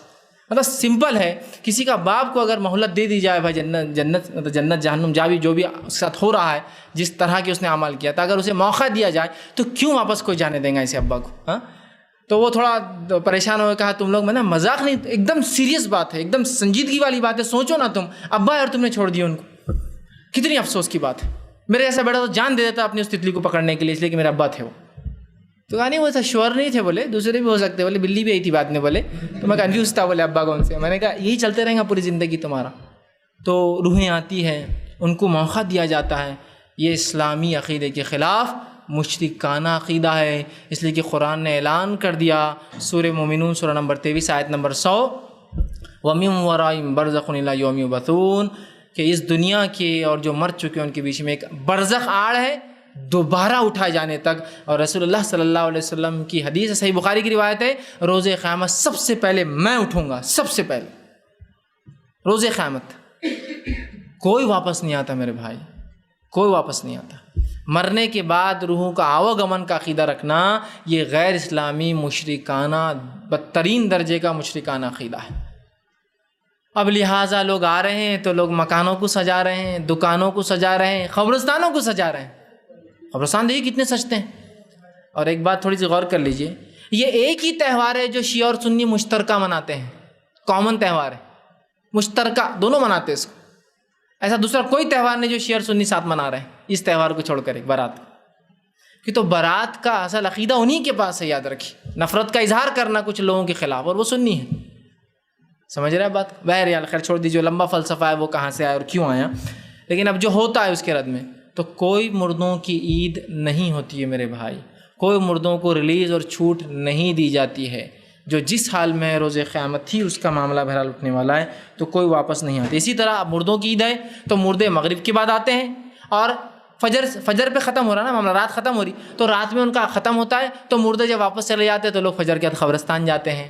کبھی راتوں میں قبرستان جاتے ہیں, قبروں کو سجایا جاتا ہے. ٹھیک ہے. اسی طرح جو ہے بہت سے علاقوں کے اندر آتش بازی ہوتی ہے اور دیے لگائے جاتے ہیں. اور دیے تو چونکہ اب کم ہو گئے, تیل گرتا ہے, بہت مشکل ہوتی ہے, تو دیے کی جگہ لائٹنگ لگا دیجیے. اور اپنے تہوارات پر روشنی کے ذریعے خوشیاں منانا یہ مجوسیوں کی علامت ہے. یہ اہل ایمان کی کبھی علامت نہیں رہی, مجوسیوں کی علامت ہے. مجوسی سمجھتے ہیں آپ, آگ پرست, جو آگ کی پوجا کرتے ہیں, جن کے پاس آگ مقدس ہوتی ہے اور اس کے تقدس کے اعتبار سے ہر اچھے سے پہلے اس کو جلایا جاتا ہے. تب چونکہ دیے جلانا میں تو بہرحال مشکل ہے نا، 1000 دیے تو 1000 ٹمٹی میں جلانا، وہ لائٹ جلانا ایک بٹن پہ کتنا آسان، لگایا اور چالو کر دی، ہر جگہ روشنی روشنی بس۔ تو یہ مشرکانہ عقائد ہے، مجوسیوں کا عقیدہ ہے، اور دیگر مشرک اقوام سب کی سب یہ عقیدہ رکھتی ہے، ہمارا نہیں میرے بھائی۔ تو آتش بازی کرنا، چراغاں جس کو بولتے ہیں، چراغ جلانا کہ میت آتے مردے آتے تو چراغ جلانے سے ہر چراغ کی طرح اٹریکٹ ہوتا ہے۔ اور اب میں نے کہا چراغ سے تو میت گھر پہ آ رہی ہے، یہ بات تو سمجھ میں آ رہی، پٹاخے کا کیوں؟ تو بولے پٹاخوں سے بری میتیں برے روحیں بھاگ جاتی، بولے واہ، مطلب انڈیکیٹو کیسا ہے کہ ایکسپلوسیو سے برابر انسانوں کے ساتھ ساتھ روحوں کو بھی تکلیف ہو سکتی ہے، مطلب کہ پٹاخے پھوڑنے سے بولے بد روحیں چل جاتی ہے اور دیے لگانے سے اچھی روحیں گھر میں آتی ہے۔ ایسا باپ تھے بہت شرابی تھے برے تھے تو وہ چھوٹ تو ان کو مل جاتی، بولے تو پٹاخے پھوڑنے سے ان کی بد روح دور چلے جاتی ہے۔ سبحان اللہ، یہ سب مشرکانہ عقائد ہے، یہ سب مجوسیوں کے اور مشرکوں کے عقیدے ہیں۔ ایسے ایسے پتہ نہیں کتنے مذہب اس میں مکس ہو گئے، بتا بھی نہیں سکتا میں۔ تو بہرحال یہ اسلامی عقیدہ نہیں۔ اسی طرح مسجدیں سجائی جاتی ہے، مسجد میں پھول لگائے جاتے ہیں اور پتہ نہیں کیا کیا پروگرامز ہوتے ہیں، ٹھیک ہے۔ اب کوئی بھی اعمال قبولیت کی شرط یاد رکھیے، اللہ کی کتاب یا اللہ اس کا حکم دے، مطلب شریعت میں اس کا حکم ہو، اس کو خالص نیت سے اللہ کے لیے کیا جائے اور رسول اکرم صلی اللہ علیہ وسلم کی سنت کے مطابق ہو تو ہی قابل قبول ہے، ورنہ بھول جائیے کوئی عمل قابل قبول اللہ کے پاس۔ تو رسول اللہ نے کبھی مسجد نبی سجائی، صحابہ نے کبھی مسجد نبی سجائی، صحابہ نے کبھی دیے لگائے، صحابہ نے کبھی آتش بازیاں کی، صحابہ کبھی جاگے مجھے یہ ثابت کر دیجیے، باقی سب چیزیں تو باقی جانے دیجیے، صحابہ کبھی جاگے تھے، ٹھیک ہے۔ تو بہرحال یہ کوئی اعمال ثابت نہیں۔ اب ایک بات ذہن میں آتی ہے، چلو یہ سب ثابت نہیں لیکن رات کی فضیلت تو ہے، یہ بات تو آپ بھی مان رہے ہیں کچھ حد تک، تو فضیلت ہے تو کیوں نہ عبادت کر لیجیے خاموشی میں، چلو مسجد بھی نہیں سجاؤں گا، پٹاخے بھی نہیں، دیے بھی نہیں، کوئی میٹھا نہیں، حلوہ نہیں، نہانا نہیں، کوئی عقیدہ نہیں کہ مردے آتے ہیں، کوئی قبرستان جانا نہیں، کچھ نہیں۔ تو یہ قبرستان جانا اچھی بات ہے، لیکن بالخصوص 15 کو جانا یہ اچھی بات نہیں۔ روزے رکھنا اچھی بات ہے، بالخصوص 15 کا روزہ رکھنا یہ سنت سے ثابت نہیں، یاد رکھیے، یہ بولنا چاہ رہا ہوں۔ ورنہ بہت سے لوگ ہوتے ہیں یہ تو ایصال ثواب کے منکر ہے، یہ تو فلاں کے منکر ہے، یہ تو نماز کے منکر ہے، یہ تو روزے کے منکر ہے۔ میرے بھائی تیری بے خوفی کو اپنی جگہ رکھ اور بات کو سمجھ پہلے۔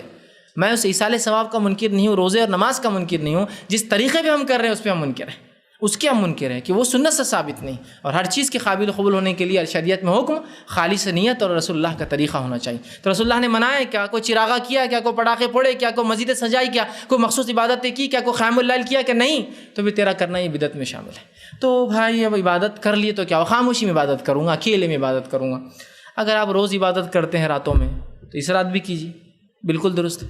لیکن اگر روز نہیں کرتے تو اس کی حکم نہیں، اس کی اجازت نہیں دی جائیں گے، اس لیے کہ نبی اکرم صلی اللہ علیہ وسلم ہمارے لیے بہترین نمونہ ہے، اور رسول اکرم صلی اللہ علیہ وسلم کے بعد صحابہ ہمارے لیے نمونہ ہیں، ٹھیک ہے۔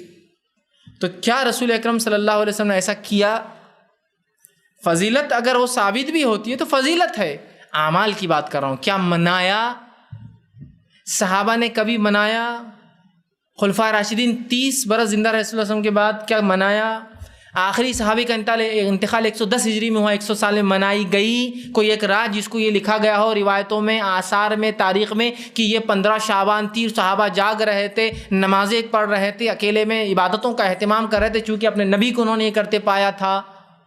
بتائیے نا کوئی ایک روایت۔ یا برات کی رات تھی، تو برات تو بھولی جائے، میں کہہ رہا ہوں نا، دور اس کا الفاظ ہی نہیں ہے حدیث کے اندر، قرآن میں الفاظ ہے، وہ بھی سورہ برات میں بس ایک بار آیا ہے، الفاظ ہی نہیں ملیں گے آپ کو، تو رات کا منانا تو چھوڑ دیجیے۔ تو یہ کوئی رات ثابت نہیں۔ آپ اسلام رات میں جاگتے تھے نا، تو روز رات جاگتے تھے میرے بھائی، آپ پر تہجد فرض تھی اور آپ ہر رات جاگتے تھے، اور صحابہ میں سے اکثر صحابہ راتوں میں جاگ کے عبادت کرتے تھے، بہت کم تھے جو رات میں عبادت نہیں کرتے تھے۔ تو پھر تم کہاں سے 15 کو خاص کر رہے ہو؟ ٹھیک، یہ تو بالکل عام بات تھی صحابہ کی، تو کوئی منانا یہ درست نہیں، یاد رکھ۔ تو اس رات کا منانا بدعت، اس رات میں کوئی خاص اعمال نہیں ہے، اس رات کی اگر فضیلت بھی ثابت ہے تو منانا ثابت نہیں ہے۔ کوئی روزہ، کوئی نماز، کوئی فاتحہ، کوئی مردوں کا آنا، کوئی قبرستان کی زیارت کرنا یہ ثابت نہیں اور درست نہیں ہے۔ اگر کوئی کہے کر لیے تو کیا ہوا، تو بہرحال پھر تو اسلام کا بیڑا، شریعت کا بیڑا غرق ہو جاتا ہے۔ ہر چیز میں کر لیے تو کیا ہوا، کر لیے تو کیا ہوا، 4 کی جگہ 5 رکعت پڑھ لی تو کیا ہوا۔ تسبیح آپ نے 33 بار بتائی نا سورہ، وہ جو تسبیح فاطمہ ہے 33 کے بدلے 66 بار پڑھ لیں گے، کیا ہوا، ڈبل تو پڑھے نا، کتنا ثواب ملے گا۔ تو پھر تو اسلام کو وہ اینڈ ہی نہیں ہے، اور مشرکانہ مذاہب اور اسلام میں کوئی حد ہی باقی نہیں رہیں گی، چونکہ کوئی حلال حرام کی حرمت ہی نہیں، جو چاہے کرو، عبادتوں میں جو چاہے کرو، معاملات کوئی لمٹس ہوں گی نا شریعت کی۔ تو ہوا یہ کہ تم نے ایک ایسی بات کا دعویٰ کیا جو نعوذ باللہ تم دعویٰ کرو نبی کو بھی نہیں پتہ تھی اور صحابہ کو بھی نہیں، تجھے پتہ چلی اب آ کر، ٹھیک ہے، تو بہرحال اس میں کوئی خاص چیز نہیں۔ اب شعبان کا مہینہ ہے تو ہم کیا کریں؟ تو اس میں جو ثابت شدہ اعمال ہے وہ کیجیے آپ۔ شعبان میں کیا ثابت ہے وہ بھی بتا دیتا ہوں آپ کو آخر میں، چونکہ اتنا کم ثابت تھا اس لیے میں نے اس کو آخر میں رکھا۔ شعبان کے مہینے میں جو چیز ثابت ہے وہ یہ ہے، ماں عائشہ رضی اللہ عنہا سے 3 روایتیں ہیں۔ آپ فرماتی ہے، پہلی روایت ہے ابو داؤد کی، آپ فرماتی کہ آپ صلی اللہ علیہ وسلم کو سب سے زیادہ محبوب روزے اس مہینے کے تھے۔ پہلی روایت، یہ صحیح روایت ہے۔ دوسری روایت صحیح بخاری کی، وہ فرماتی ہے ماں عائشہ رضی اللہ عنہا، آپ صلی اللہ علیہ وسلم اس مہینے میں کچھ دن چھوڑ کر سارا مہینہ روزے رکھتے، کچھ دن چھوڑ کر سارا مہینہ روزے رکھتے۔ اور تیسرا عمل جو آپ وسلم کرتے وہ بھی روزے کا ہی، آپ فرماتی ہے، ترمذی کی روایت آپ فرمائیں، اس مہینے سے زیادہ رسول اللہ صلی اللہ علیہ وسلم کسی مہینے میں روزے رکھتے نہیں دیکھا گیا۔ آپ خالی آخر کے کچھ روزے چھوڑ کر، تاکہ لوگ کنفیوز نہ ہو رمضان اور شعبان میں، باقی پورا مہینہ روزہ رکھتے۔ تو اس مہینے میں اگر کچھ کر سکتے ہیں آپ تو روزہ رکھ سکتے ہیں، اور روزہ رکھ سکتے ہیں، اور روزہ رکھ سکتے ہیں، جتنے چاہے رکھ سکتے ہیں۔ 15 کا خاص نہیں، یہ الگ بات ہے، کسی کو 15 کوئی اس دن چھٹی ملے اس دن ہی سہولت، تو ایک الگ مسئلہ ہے، لیکن خاص نہیں، پورے آپ شعبان کے روزے رکھ سکتے ہیں، سوائے کچھ روزے چھوڑ کے آخر کے بالخصوص، تاکہ وہ مکس نہ ہو جائیں۔ ٹھیک، آپ صلی اللہ علیہ وسلم رمضان سے پہلے شعبان میں روزے رکھ کر رمضان کی تیاری کیا کرتے تھے۔ بات سمجھ رہے آپ؟ تو یہاں آپ جو کچھ شعبان میں کر سکتے ہو یہ ہے۔ اب اگر آپ کو کچھ منانا ہی ہے رات کے طور پر، تو ایک رات ملی ہے، افسوس اس کی کوئی اہمیت باقی نہیں رہی۔ منانے کی رات در حقیقت شب قدر، لیلۃ القدر ہے۔ یہ تو بہت سو کو پتہ بھی نہیں وہ رات کب آتی ہے نا؟ کب آتی ہے؟ 27 رمضان کو۔ میں اس کی گواہی دے سکتا ہوں، میرے بھائی تجھے تو پتہ بھی نہیں رات کب آتی ہے۔ آپ صلی اللہ علیہ وسلم نے جب یہ رات کی تاریخ آپ سے اٹھا لی گئی جو بتائی گئی تھی، تو فرمایا تھا روایت میں سے سال بھر میں تلاش کرو۔ صحابہ پریشان ہو گئے، پورے ایئر میں کیسے تلاش کریں گے؟ پھر فرمایا آپ سامنے اس کو تخفیف کی گئی، بعد میں کہا گیا مہینے بھر میں رمضان کے تلاش کرو، تو کم از کم 1 مہینہ 30 دن میں تلاش۔ پھر آپ نے فرمایا آخری عشرے کی طاق راتوں میں، آڈ نائٹس میں 21 رمضان، 23 رمضان، 25 رمضان، 27 رمضان اور 29 میں سے کوئی ایک رات، اس کا ثواب 83 سال اور 4 مہینے، 1000 مہینے، 1000 مہینے سے افضل، 1000 مہینوں کو تبدیل کیجئے سال میں، تو 83 سال 4 مہینوں سے افضل ہے، یہ ملتی ہے۔ لیکن کوئی جاگ رہا ہے کیا اس میں؟ یہاں برابر 120 کا ہے نا، موضوع روایت ہے لیکن منائیں گے 120 ہے نا۔ وہاں قرآن کہہ رہا ہے 1000 مہینے 83 سال کا ثواب، ان کہاں ہوتا ہے ہم سے؟ کون اٹھیں گا 5 رات، کون جاگیں گا 5 رات؟ علماء نے بڑی سہولت دی، اور میں تو کبھی کبھار کہتا ہوں شاید جبرائیل علیہ السلام ہندوستان میں آ کے بتایا گیا کہ 27 تم لوگوں کو بتا رہا ہوں، باقی لوگوں کو نہیں بتایا گیا۔ صحابہ کو تو نہیں پتا تھی 27، یہاں برابر پتا ہے ہم کو ہندوستان پر 27 رمضان۔ تو یہ قدر 5 میں سے کوئی ایک رات اور اس کو تلاش کرنا ہے۔ آپ صلی اللہ علیہ وسلم جو سنت تھی اس رات میں، آئیے دیکھیے کیا تھی۔ ماں عائشہ فرماتی رسول اللہ ان راتوں میں رمضان کے آخری عشرے میں ہمارے دروازوں پر دستک دے کر کہتے اٹھو عبادت کرو، اٹھو عبادت کرو، اٹھا رہے ہیں۔ اور آپ کے کہے کے مطابق جو 15 شعبان کی روایت ہے شب برات کی، وہاں رسول اللہ خاموشی سے جا رہے ہیں۔ یہاں 10 دن اٹھا رہے ہیں، وہاں خاموشی سے جا رہے ہیں، یہاں آ کر بتا رہے ہیں، یہاں اللہ قرآن نے بتا رہا ہے، وہاں چھپکے سے جا کے دیکھنا پڑا ماں عائشہ کو، ورنہ وہ رات تو چھپ گئی تھی ہم سے۔ ذرا عقل سمجھ میں نہیں آ رہی کچھ باتیں؟ کہ ذہن نہیں کھول رہا انسان کا اتنی باتوں سمجھ کے کہ یہ رات منانے کی نہیں ہے؟ فضیلت ہے بھی تو وہ فضیلت کا معنی عبادتیں کرنا نہیں۔ تو اگر کچھ منانا ہے آپ کو اور مجھے تو رمضان آ رہا ہے، تیار ہوئیے اس کے لیے۔ 5 راتوں کو منانا ہے ہم کو۔ یا آپ سب کی سنت کے مطابق 10 راتیں جاگیے آپ پورے، آپ اعتکاف کرتے، راتوں میں جاگتے، قیام اللیل کرتے، اور اپنے بیویوں کو پھر کب اٹھاتے؟ چونکہ آپ کے بیویوں کے سارے گھر مسجد نبوی کے اندر ہی تھے، ورنہ لوگوں کو تو ایسی ایسی باتیں چاہیے، بس قریدنے کی جو صفت ہوتی ہے ان لوگوں کی، بس کہ ہم کو آپ کو نہیں ماننا ہے تو بس نقطہ چینی۔ آپ سب تو ہر اعتکاف کرتے آخری اس میں، پھر کیسے جا کے اٹھاتے؟ تو میرے بھائی حدیث جب کہہ رہی صحیح تو سمجھنا پڑے گا نا۔ آپ سب کے پورے ازواج کے گھر حجرے اندر تھے، مسجد نبوی میں دروازے کھلتے تھے ان کے ادھر سے، اور ادھر سے بھی تھے، صحن تھا مسجد نبوی ان کے لیے، سمجھ رہے آپ؟ تو آپ کے لیے کوئی مشکل نہیں تھا جا کے دستک دینا اور آنا، ٹھیک ہے؟ تو بہرحال اس بات کو سمجھیے، اور اگر منانا ہے تو پھر قدر ہے اس کو منائیے، اور اس کی قدر اور منزلت جانیے، ورنہ ان راتوں نے اس کی قدر و منزلت ختم کر دی۔ معراج اور برات کو جس انداز سے منایا جا رہا ہے، اور بالخصوص 15 شعبان کو جس انداز سے منایا جا رہا ہے، اس انداز کو دیکھ کر تو شب قدر تو اتنی پھیکی ہے، اتنی پھیکی اور اتنی پھیکی ہے کہ اس کے پھیکے پن کا کوئی اندازہ ہی نہیں ہے، کوئی اندازہ ہی نہیں ہے، کسی کوئی اہمیت ہی نہیں ہمارے پاس آج۔ تو بہرحال اصل جاگنے کی رات لیلۃ القدر ہے، شب قدر ہے جو رمضان میں آتی ہے، اور باقی تمام باتیں بہرحال میں نے آپ کے سامنے رکھنے کی کوشش کی۔ اللہ سبحانہ تعالیٰ سے آخر میں دعا کہ اللہ سبحانہ تعالیٰ جو کچھ کہا سنا گیا اسے عمل کی توفیق عطا فرمائیں. ہم تمام کو کتاب و سنت کی صحیح سمجھ اور صحیح فہم عطا فرمائیں. اس کے مطابق عمل کرنا ہمارے لیے آسان کریں. جب تک زندہ رکھے اسلام اور ایمان پر زندہ رکھیں. خاتمہ ایمان پر ہو. آخر دعوانا ان الحمد للہ رب العالمین. سبحان ربک رب العزۃ عما یصفون وسلام علی المرسلین والحمد للہ رب العالمین. بسم اللہ الرحمن الرحیم. الحمد للہ رب العالمین والصلاة والسلام علی خاتم النبیین والمرسلین. رب اشرح لی صدری ویسر لی امری واحلل عقدۃ من لسانی یفقہوا قولی. کسی نے ایک سوال کیا کہ آپ نے جو بتایا کہ آپ صلی اللہ علیہ وسلم انتقال کے 5 دن پہلے جبرائیل علیہ السلام نے کہا کہ قبرستان جاؤ کہ دعا کرو، اس کی کوئی خاص فضیلت یا وجہ؟ واللہ عالم. اس کے تعلق سے ہمیں کچھ نہیں پتہ چلتا ہے، لیکن جو بات سمجھ میں آتی ہے وہ یہ ہے کہ آپ صلی اللہ علیہ وسلم کو حکم ہوا تھا کہ بقیع میں جو مدفون لوگ ہیں ان کے لیے دعائیں مغفرت کرو. تو ہو سکتا ہے اس میں بہت سارے صحابہ کی مزاریں تھیں، ٹھیک ہے، تو ہو سکتا ہے ان کی مغفرت کے لیے آپ صلی اللہ علیہ وسلم کو بتایا گیا ہو دعا کرنے کا، یا امت کو یہ سکھلایا جا رہا ہو کہ صبح اور شام دونوں وقت قبرستان جایا جا سکتا ہے، اور چاہے انسان کتنا ہی نیک ہو اس کے لیے مغفرت دعا پھر بھی کی جا سکتی ہے. صحابہ تو کتنے نیک لوگ تھے، لیکن اس کے باوجود بھی رسول اللہ کہا جا رہا ہے جا کے ان کے لیے مغفرت دعا کرو. تو یہ تمام باتیں نکل سکتی، لیکن کوئی خاص ان کی فضیلت یا واللہ عالم. لیکن یہ بات تو پتہ چلتی ہے کہ دعا قبرستان میں دنوں رات میں ہو سکتی ہے. قبرستان کو رات میں بھی جایا جا سکتا ہے. بہت سے لوگ جاتے نہیں، یہ پکڑتا وہ چھوتا ایسا ہوتا فلاں ہوتا، تو وہ بھی ایک دلیل ہے. دوسرا یہ کہ کتنا ہی نیک انسان ہو اس کے بعد بھی مغفرت کی دعا اس کے لیے کی جانی چاہیے. صحابہ کے لیے آپ وسلم کرتے تھے، اور اس سے صحابہ کی فضیلت بھی پتہ چلتی ہے کہ آپ صلی اللہ علیہ وسلم نے ان کے لیے مغفرت کی دعا کی. یہ باتیں پتہ چلتی ہے، لیکن اس کے علاوہ کوئی خاص وجہ واللہ عالم بالصواب، یا ہو سکتا ہے رسول اللہ کو ایک اشارہ دیا جا رہا ہو کہ آپ کے جانے کا وقت بھی بہرحال قریب ہے. واللہ عالم، لیکن ہم ان تمام چیزوں کے تعلق سے نہیں جانتے.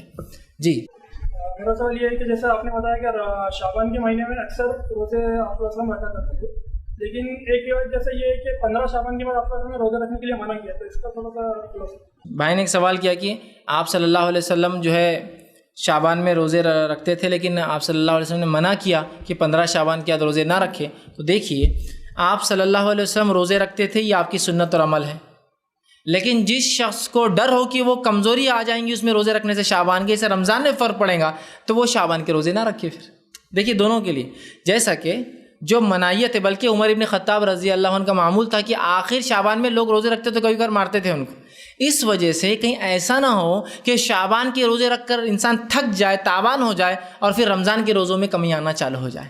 ہوتا ہے نا کبھی، ہر آدمی کا جسم ایک جیسا نہیں ہوتا. تو اسے بات پتہ چلی جو روزے رکھ سکتا ہے وہ رکھے، جس کو ڈر ہو کہ اس کی صحت اس کا ساتھ نہیں دے سکتی تو رمضان کے چونکہ فرض روزے ہیں تو لہٰذا وہ نہ رکھے. سمجھ رہا ہے بات کو؟ تو یہ دونوں ہی باتیں آتی ہے، جیسا کہ عمر ابن خطاب کے بارے میں آتا، آپ سب نے خود منع کیا. تو یہ اسی معنی میں کہ وہ شخص جس میں کمزوری ہے، ڈر ہے کہ اس کی کمزوری یہ روزوں کی وجہ سے رمضان میں بڑھ جائیں گی اور رمضان کے فرض نہ چھوٹ جائے، تو لہٰذا وہ نہ رکھے. لیکن جس کو ایسا خدشہ بالکل نہیں ہے، اللہ نے صحت، توانائی، طاقت، تندرستی سب دے رکھی ہے، تو وہ ضرور بھی ضرور شعبان کے بھی رکھے، اور پھر ضرور بھی ضرور رمضان کے بھی رکھے. جی جو یہ راتوں کے تعلق سے جو بدعت ہوتی ہے اور بہت بڑے پیمانے پہ ہوتی ہے، کل ایک نے مجھے سوال کیا کہ اگر یہ غلط ہوتا، حنفیت اگر غلط ہوتی ہے تو پھر اہل حدیث ان کے پیچھے نماز کیسی پڑھتے ہیں، سلفی لوگ ان کے پیچھے نماز کیسی پڑھتے ہیں؟ اس کا مطلب یہ ہے کہ یہ صحیح ہے، تو یہ ایسے بدعتیوں کے پیچھے نماز ہوگی. بھائی نے ایک اچھا سوال کیا کہ کچھ لوگ بدعت کرتے ہیں، اور جب ان سے بدعت کے بارے میں کہا جائے تو وہ کہتے ہیں کہ تم تو کتاب و سنت کے ماننے والا ہو، ہم تو فلاں ہیں بدعتی، یہ فلاں ہیں. تو پھر تمہاری نماز جو کتاب و سنت کو ماننے والے ہیں، تو ان کی نماز کیا ہمارے پیچھے ہوں گی؟ اور اگر تم ہمارے پیچھے نماز پڑھتے ہو تو مطلب تم ہم صحیح ہیں. تو دیکھیے، سب سے پہلی چیز یہ بات ہم کو سمجھنا پڑیں گی کہ بدعت کے کئی اقسام ہوتے ہیں، کئی قسمیں ہوتی ہیں. ٹھیک، بدعت کے اقسام میں سے صرف ایک بدعت ایسی ہے جس کے کرنے کی وجہ سے آپ اس شخص کے پیچھے نماز نہیں پڑھ سکیں گے، اور وہ بدعت ہے، اس کو کہتے ہیں بدعت مکفرہ. ایسی بدعت جو کفر تک لے جاتی ہو. اور یہ جو بدعتوں کی ہم بات کریں، معراج کی، برات کی، یا نماز کے پہلے کچھ زیادہ بدعتیں نیتیں کر لے رہے، نماز کے بعد کچھ ایکسٹرا بدعتیں کہ سر پہ ہاتھ رکھ کے آیت الکرسی پڑھنا چاہیے، سروں پہ ہاتھ رکھ کر پڑھ رہے ہیں، یا کچھ مختلف ذکر و اذکار جو ثابت نہیں، یا نورون 99 بار پڑھ لو حالانکہ ثابت نہیں، یا قوی جو ثابت نہیں، یا دعائیں. تو یہ ایسی بدعتیں ہیں جو اضافی بدعتیں، مطلب جو ذکر ثابت ہے ان ثابت شدہ اعمال میں اضافہ کر رہے ہیں، کوئی نئی چیز ایجاد نہیں کر رہے ہوں. سمجھے؟ ثابت شدہ اعمال، جیسا نماز تو ہے، اضافی الگ ہی نمازیں پڑھے جو رسول ثابت نہیں، ذکر تو کر رہے ہیں، اضافی ذکر کرے جو سنت ثابت نہیں. تو یہ بدعتیں کفر تک نہیں لے جاتی، اور جو شخص بدعت مکفرہ نہیں کرتا ہے تو انشاءاللہ عزیز اس کے پیچھے نماز ہو جائیں گی. اس کی دلیل میں صحابہ کی زندگی سے دیتا ہوں. صحابہ کے زمانے میں جو ایک مرتبہ جو خلیفہ تھے عبد الملک بن مروان، ٹھیک، یہ جب خلیفہ تھے تو ایک مرتبہ یہ عید کی نماز سے پہلے خطبہ دینے کے لیے جانے لگے۔ کیوں؟ اس لیے کہ ان سے کچھ لوگ ناراض تھے، اور عید کے بعد چونکہ عید کا خطبہ ہوتا ہے اور عید کا خطبہ سننا چونکہ واجب نہیں ہے، بہت سارے لوگ اپنی ناراضگی بتانے سے اپنے خلیفہ کو عید کا خطبہ نہ سن کے چلے جاتے۔ تو عبد الملک بن مروان نے یہ سوچا میں عید کا خطبہ پہلے ہی دے دوں گا، اور وہیں سے عید کا خطبہ پہلے چلا آ رہا، میں پہلے دے دوں گا تاکہ لوگ مجبوراً سننے کو بیٹھیں گے، ہے نا، نماز کے بعد جاتے۔ تو اس نے عید کے خطبے کے لیے جب کھڑا ہوا تو صحابہ نے پیچھے سے گریبان پکڑ لیا کہ کہا تم یہ کام نہیں کر سکتے ہو، لیکن اس نے ان کا گریبان ہاتھ جھٹک کر جا کر کھڑا ہو گیا اور خطبہ دیا، لیکن ایک بھی صحابہ عیدگاہ چھوڑ کر واپس پلٹ کر نہیں گیا ادھر، کیونکہ امت کی اجتماعیت سب سے اصل ہے۔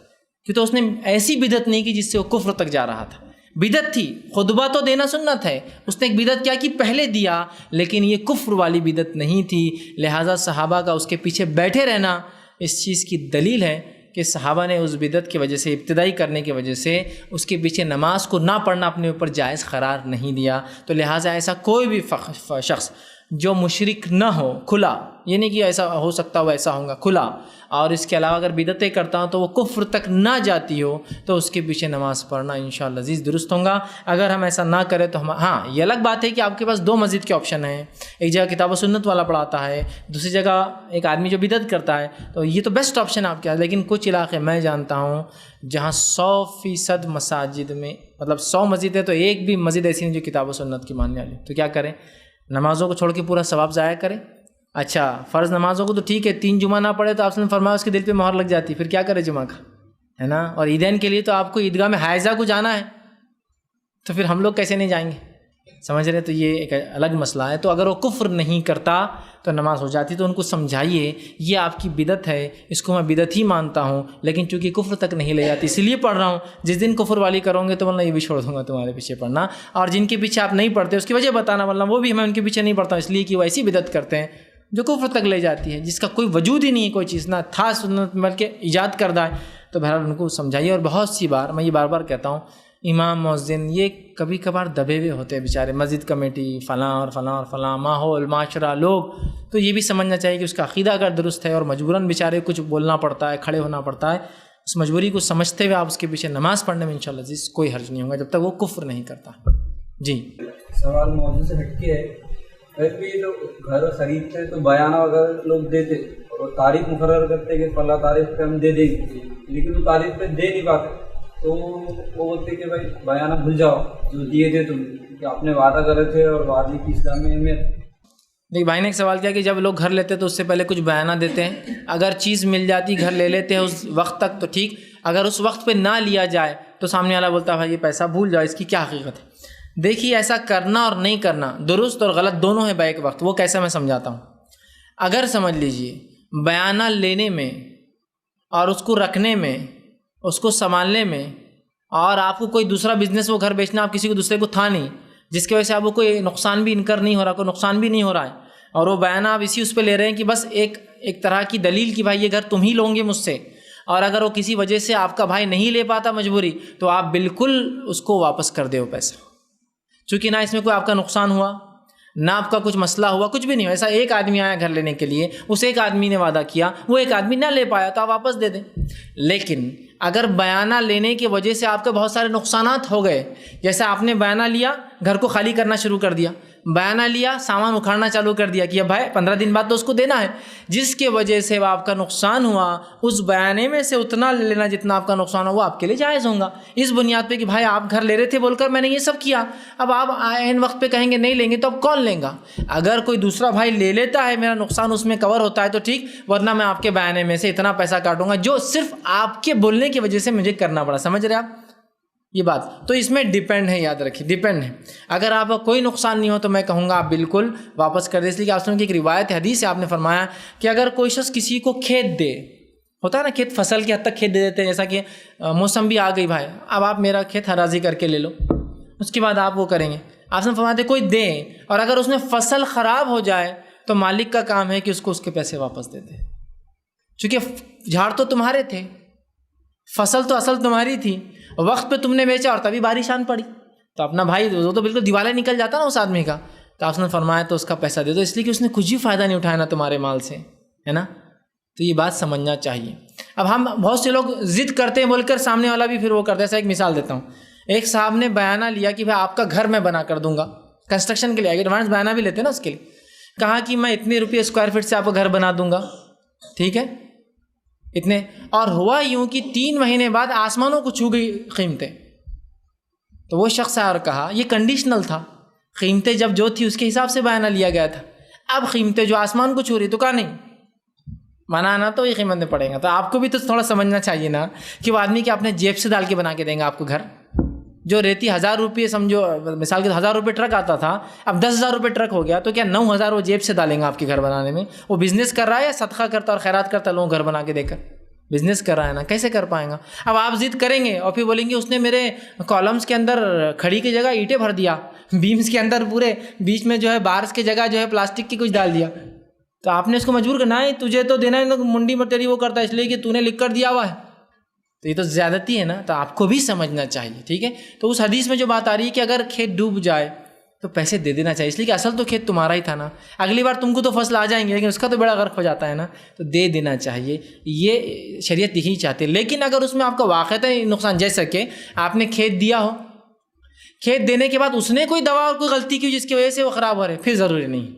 نیچرل ڈیزاسٹر میں ہے یہ معاملہ، اچانک بارش ہے، پوری موسمبیا خراب، پورا چیکو خراب، پورا انار خراب، پورا خراب ہو گیا، تو ظاہر سی بات ہے اس میں اس کو کوئی ہاتھ نہیں تھا بیچارے کا، دینا چاہیے. لیکن اس کے ہاتھ سے لایا ہوا ہے تو بہرحال پھر آپ جیسا کہ پھل کو وقت سے پہلے کاٹ کے رکھ دیا، پکتے نہیں اور سڑ گئے، اس میں وہ ذمہ دار تھوڑی ہے. پھر بھائی تم کو سمجھ ہونی چاہیے تھی جب تم کوئی چیز خریدتے ہو اس کا استعمال کیسے کیا جائے، وہ کام ہو گیا. تو اس بات کو شریعت ڈیپینڈ ہے، کنڈیشنل ہے، کیسے شرائط لیتے وقت لگائے گئے تھے اور کیا کیا ہوا. لیکن اگر شرائط لگنے کے بعد بھی میں کہوں گا اگر آپ کا نقصان نہیں ہوا تو لوٹا دینا یہ تقوی سے زیادہ قریب ہے، اچھائی سے زیادہ قریب ہے. جی کسی نے ایک سوال لکھ کر دیا، بینک سے جو انٹرسٹ کا پیسہ آتا ہے کیا اسے غریبوں کی مدد کر سکتے ہیں؟ مثلاً کسی کی شادی میں دے دیا یا سائیکل وغیرہ خریدیں.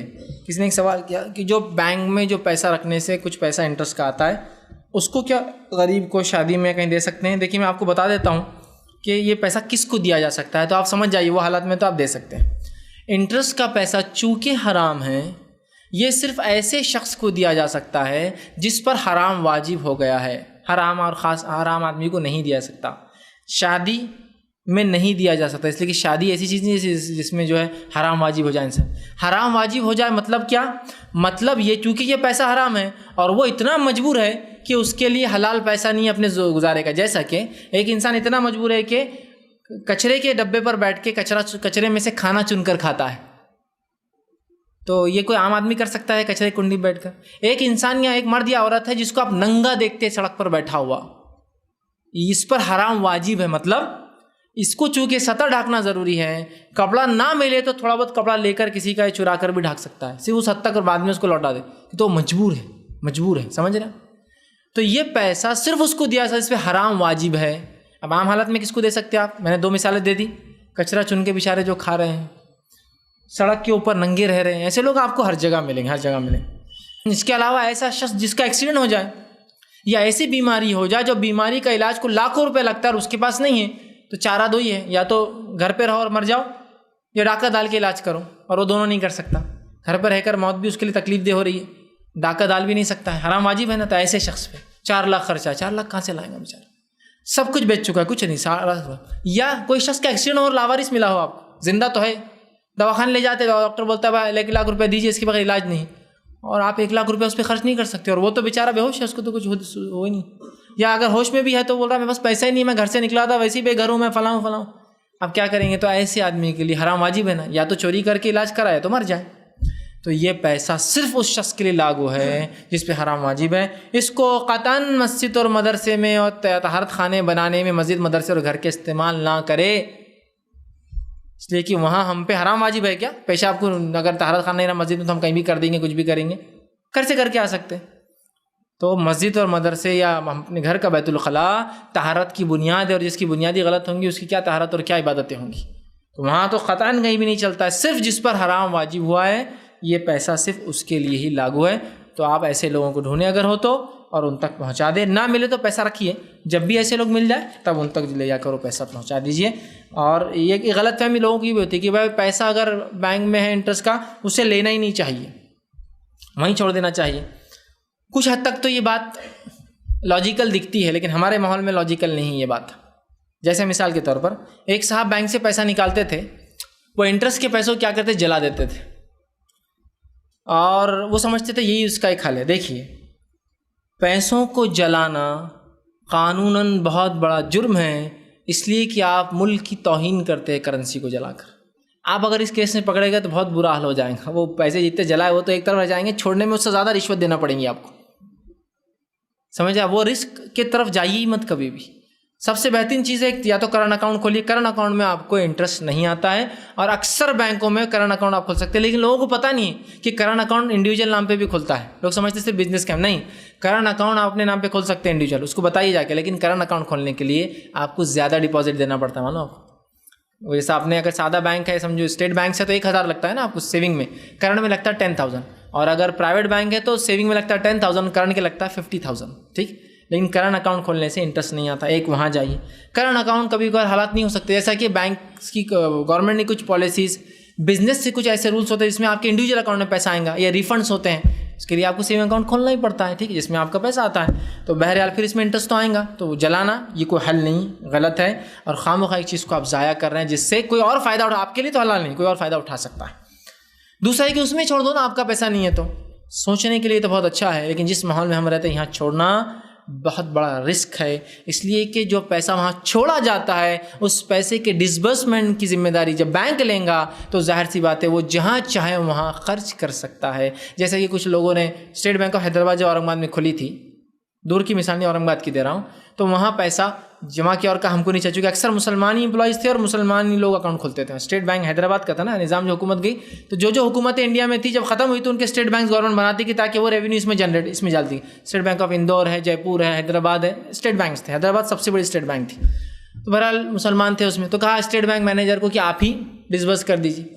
چونکہ وہاں ہوتا یہ ہے کہ آپ کو اس کو لکھ کر دینا پڑتا ہے، ایک چیک دینا پڑتا ہے، پھر وہ پیسہ نکالتا ہے آپ کا. تو پیسہ تو آپ ہی نکال رہے ہیں، نام پر تو آپ کے ہیں، لیکن استعمال وہ اپنی چوائس سے کرتا ہے. آپ اندازہ لگائیے، اس کو تو شرعی کوئی علم ہے نہیں بیچارے کو، مسلم غیر مسلم کوئی بھی ہو سکتا ہے، وہ کہیں بھی خرچ کرے گا. بلکہ ایک صاحب بتائیں لگے کہ میں نے اسٹیٹ بینک میں 1980 سے میرا اکاؤنٹ تھا، اور اس کو میں نے ذمہ داری دے دیا تھا کہ ہر بار کتنا انٹرسٹ ہوتا ہے بولنا، چیک لے لینا مجھ سے. وہ لیتا رہا، اور مجھے بعد میں کچھ زمانے بعد ایک ریسپٹ آئی اور ساتھ میں ایک لیٹر آیا شکریہ کا، ایک ایسی تنظیم سے جو مسلمانوں کے خون بہانے میں سب سے بڑا ہاتھ ہے اس کا ہندوستان میں، کہ شکریہ آپ اتنے سالوں سے ہم کو پیسہ ڈونیٹ کرتے آ رہے ہیں.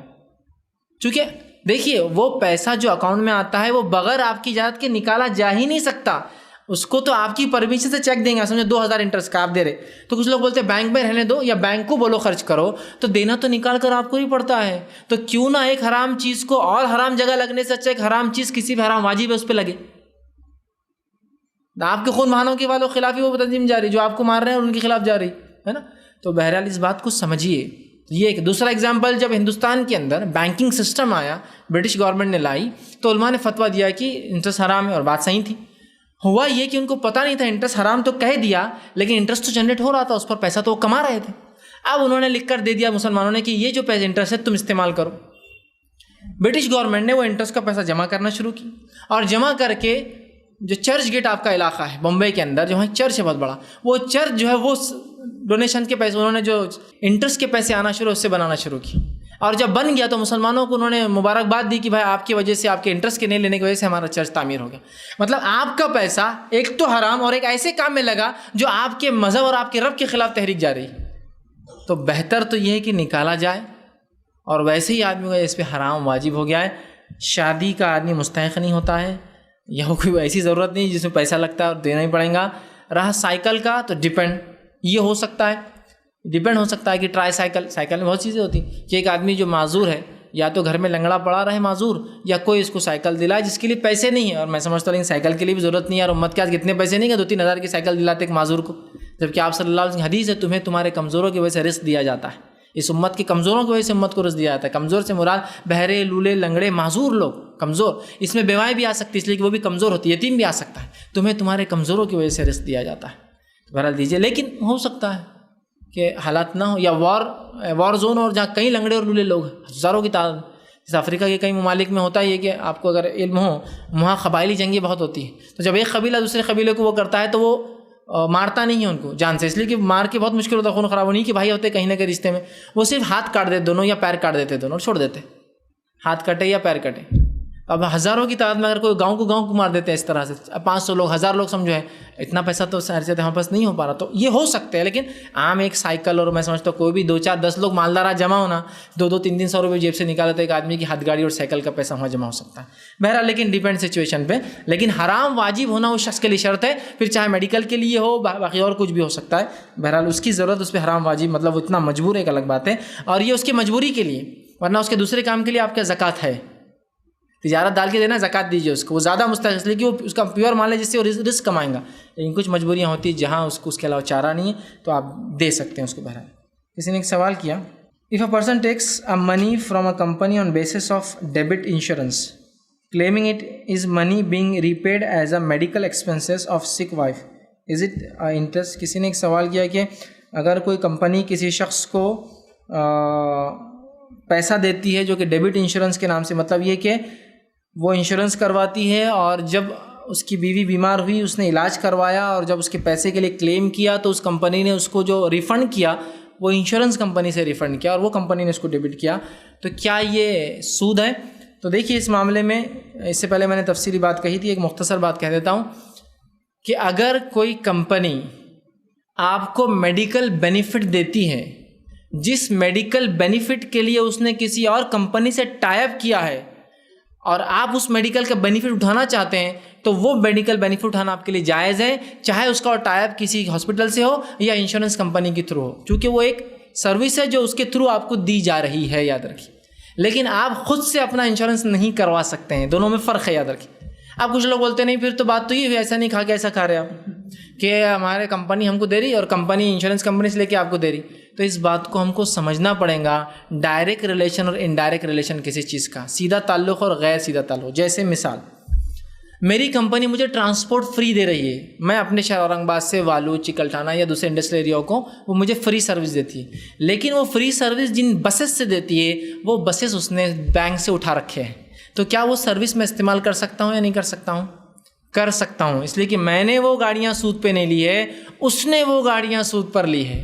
گورنمنٹ جو ہے ٹرینس چلاتی ہے، جو ٹرینس مکمل طور سے بینک سے انٹرسٹ پہ لی جاتی ہے، تو کیا ان ٹرینس میں سفر کر سکتا ہوں؟ ہاں، اس لیے کہ میں نے وہ ٹرین گورنمنٹ سے لون، بینک سے لون پر نہیں لی، گورنمنٹ لیتی ہے، گورنمنٹ ریپے کرتی ہے، میرا اس سے تعلق جو ہے ڈائریکٹ ریلیشن وہ حلال کا ہے، گورنمنٹ کیا کرتی ہے حرام کا، وہ اس کا اپنا ذاتی معاملہ ہے، سمجھ رہے ہیں بات کو؟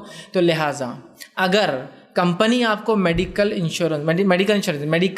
فری دیتی ہے، میڈیکل جو ہوتا ہے آپ کی سروس میں، اور اس میڈیکل میں وائف، چلڈرنس اور کبھی کبھار پیرنٹس بھی، والدین بھی انکلوڈ ہوتے ہیں، اور وہ لیکن کسی کمپنی کے تھرو آپ کو دیتی ہے، میڈیکل کلیم لینے میں آپ کو حرج نہیں ہے، لیکن آپ سیدھے نہیں کروا سکتے، وہ کمپنی اپنی سروسز کو آؤٹ پروسیس کر رہی ہے، آپ کی خود کی سیلری جو ہے، انکم جو ہوتی ہے وہ بینک کے علاوہ آتی ہے کہ بتائیے کوئی امپلائی اگر کوئی اچھی کمپنی میں کام کرے تو ڈائریکٹ ملتا ہے کہ اس کو پیسہ نہیں، بینک کے تھرو، تو آپ بولیں گے بینک میں گیا تو حرام، میں بینک میں جاتا نہیں، لیتا نہیں، میں کام بھی نہیں کرتا، تو پھر تو آپ دنیا میں کچھ نہیں کہ، تو جس سڑک پہ چلتے ہیں کارپوریشن نے لون لیا ہوا ہے فلاں بینک سے، جس بس میں بیٹھ رہے ہیں، جس ٹرین میں سواری کر رہے ہیں، جس ایروپلین میں اڑ رہے ہیں، اور صرف میں یہاں کی بات نہیں کر رہا ہوں، کوئی مسلم اور غیر مسلم ملک مستثنا نہیں ہے اس کے اندر، ایکسیپشنل نہیں ہے اس کے اندر، سمجھ رہے ہیں آپ؟ تو ہمارا ڈائریکٹ ریلیشن دیکھا جائے گا، ٹھیک ہے؟ جیسا کہ اگر میں کوئی حلال چیز بیچتا ہوں، خریدنے والے حلال اور حرام دونوں کمائی والے آتے ہیں، تو میرا بیچنا اس کو حلال ہے یا نہیں ہے؟ حلال ہے۔ جیسا کہ میں سمجھ لیجیے لائٹ کی اکوپمنٹس بیچتا ہوں، اور میرے سے ایک آدمی آتا ہے جو اپنے گھر میں بلب لگاتا ہے، ایک آتا ہے اپنے کلب میں لے جا کے لگاتا ہے، مجھے کوئی پرواہ نہیں وہ کہاں لے جاتا ہے، میرا اس سے تعلق حلال کا ہے۔ تو اسی طرح آپ کو میڈیکل جو ہے انشورنس کمپنی نہیں دے رہی، آپ کی کمپنی دیتی ہے، لیکن اس نے اس کے دینے کا طریقہ آؤٹ پروسیس کیا ہے جو کمپنی سے آتا ہے، تو ایسا دیتی ہے تو درست ہے، لیکن سیدھے کرانا درست نہیں۔ سمجھے آپ؟ ایسا نہیں کھا کے ایسا نہیں کھا رہے آپ صحیح کھا رہے ہیں، کمپنی ایسا نہیں کھلا کہ آپ کو ادھر سے ہاتھ ڈال رہی، وہ اس کا مسئلہ ہے، آپ کا نہیں مسئلہ ہو، آپ سیدھا کر رہے ہیں، آپ اپنا کام کر رہے ہیں، اس کے اگین سروسز میں آپ کو فلاں سہولتیں، گھر ملتا ہے، یہ ملتا ہے، وہ ملتا ہے، تو یہ آپ لے سکتے ہیں، کیونکہ اگر ہم اس کو حرام قرار دیں تو پھر بہت سی اور کمپنی آپ کو وہ بھی دیتی ہے، گھر دیتی ہے، وہ گھر جس زمین پہ ہوتا ہے وہ لون کا ہوتا ہے، وہ گھر جو رہتے لکھا ہوا رہتا thanks to State Bank of India اور یہ ہائپوتھیکیشن فلاں فلاں، تو کیا آپ اس گھر میں نہیں رہیں گے؟ آپ کا تعلق اس بینک سے نہیں ہے، آپ کا تعلق آپ کی کمپنی سے، آپ ایک حلال کام کر رہے ہیں، اس نے کیا کیا اس کا مسئلہ ہے، سمجھ رہے؟ تو لہٰذا یہ فائدہ آپ اٹھا سکتے ہیں انشاءاللہ۔ جی میرا سوال موضوع سے متعلق ہے۔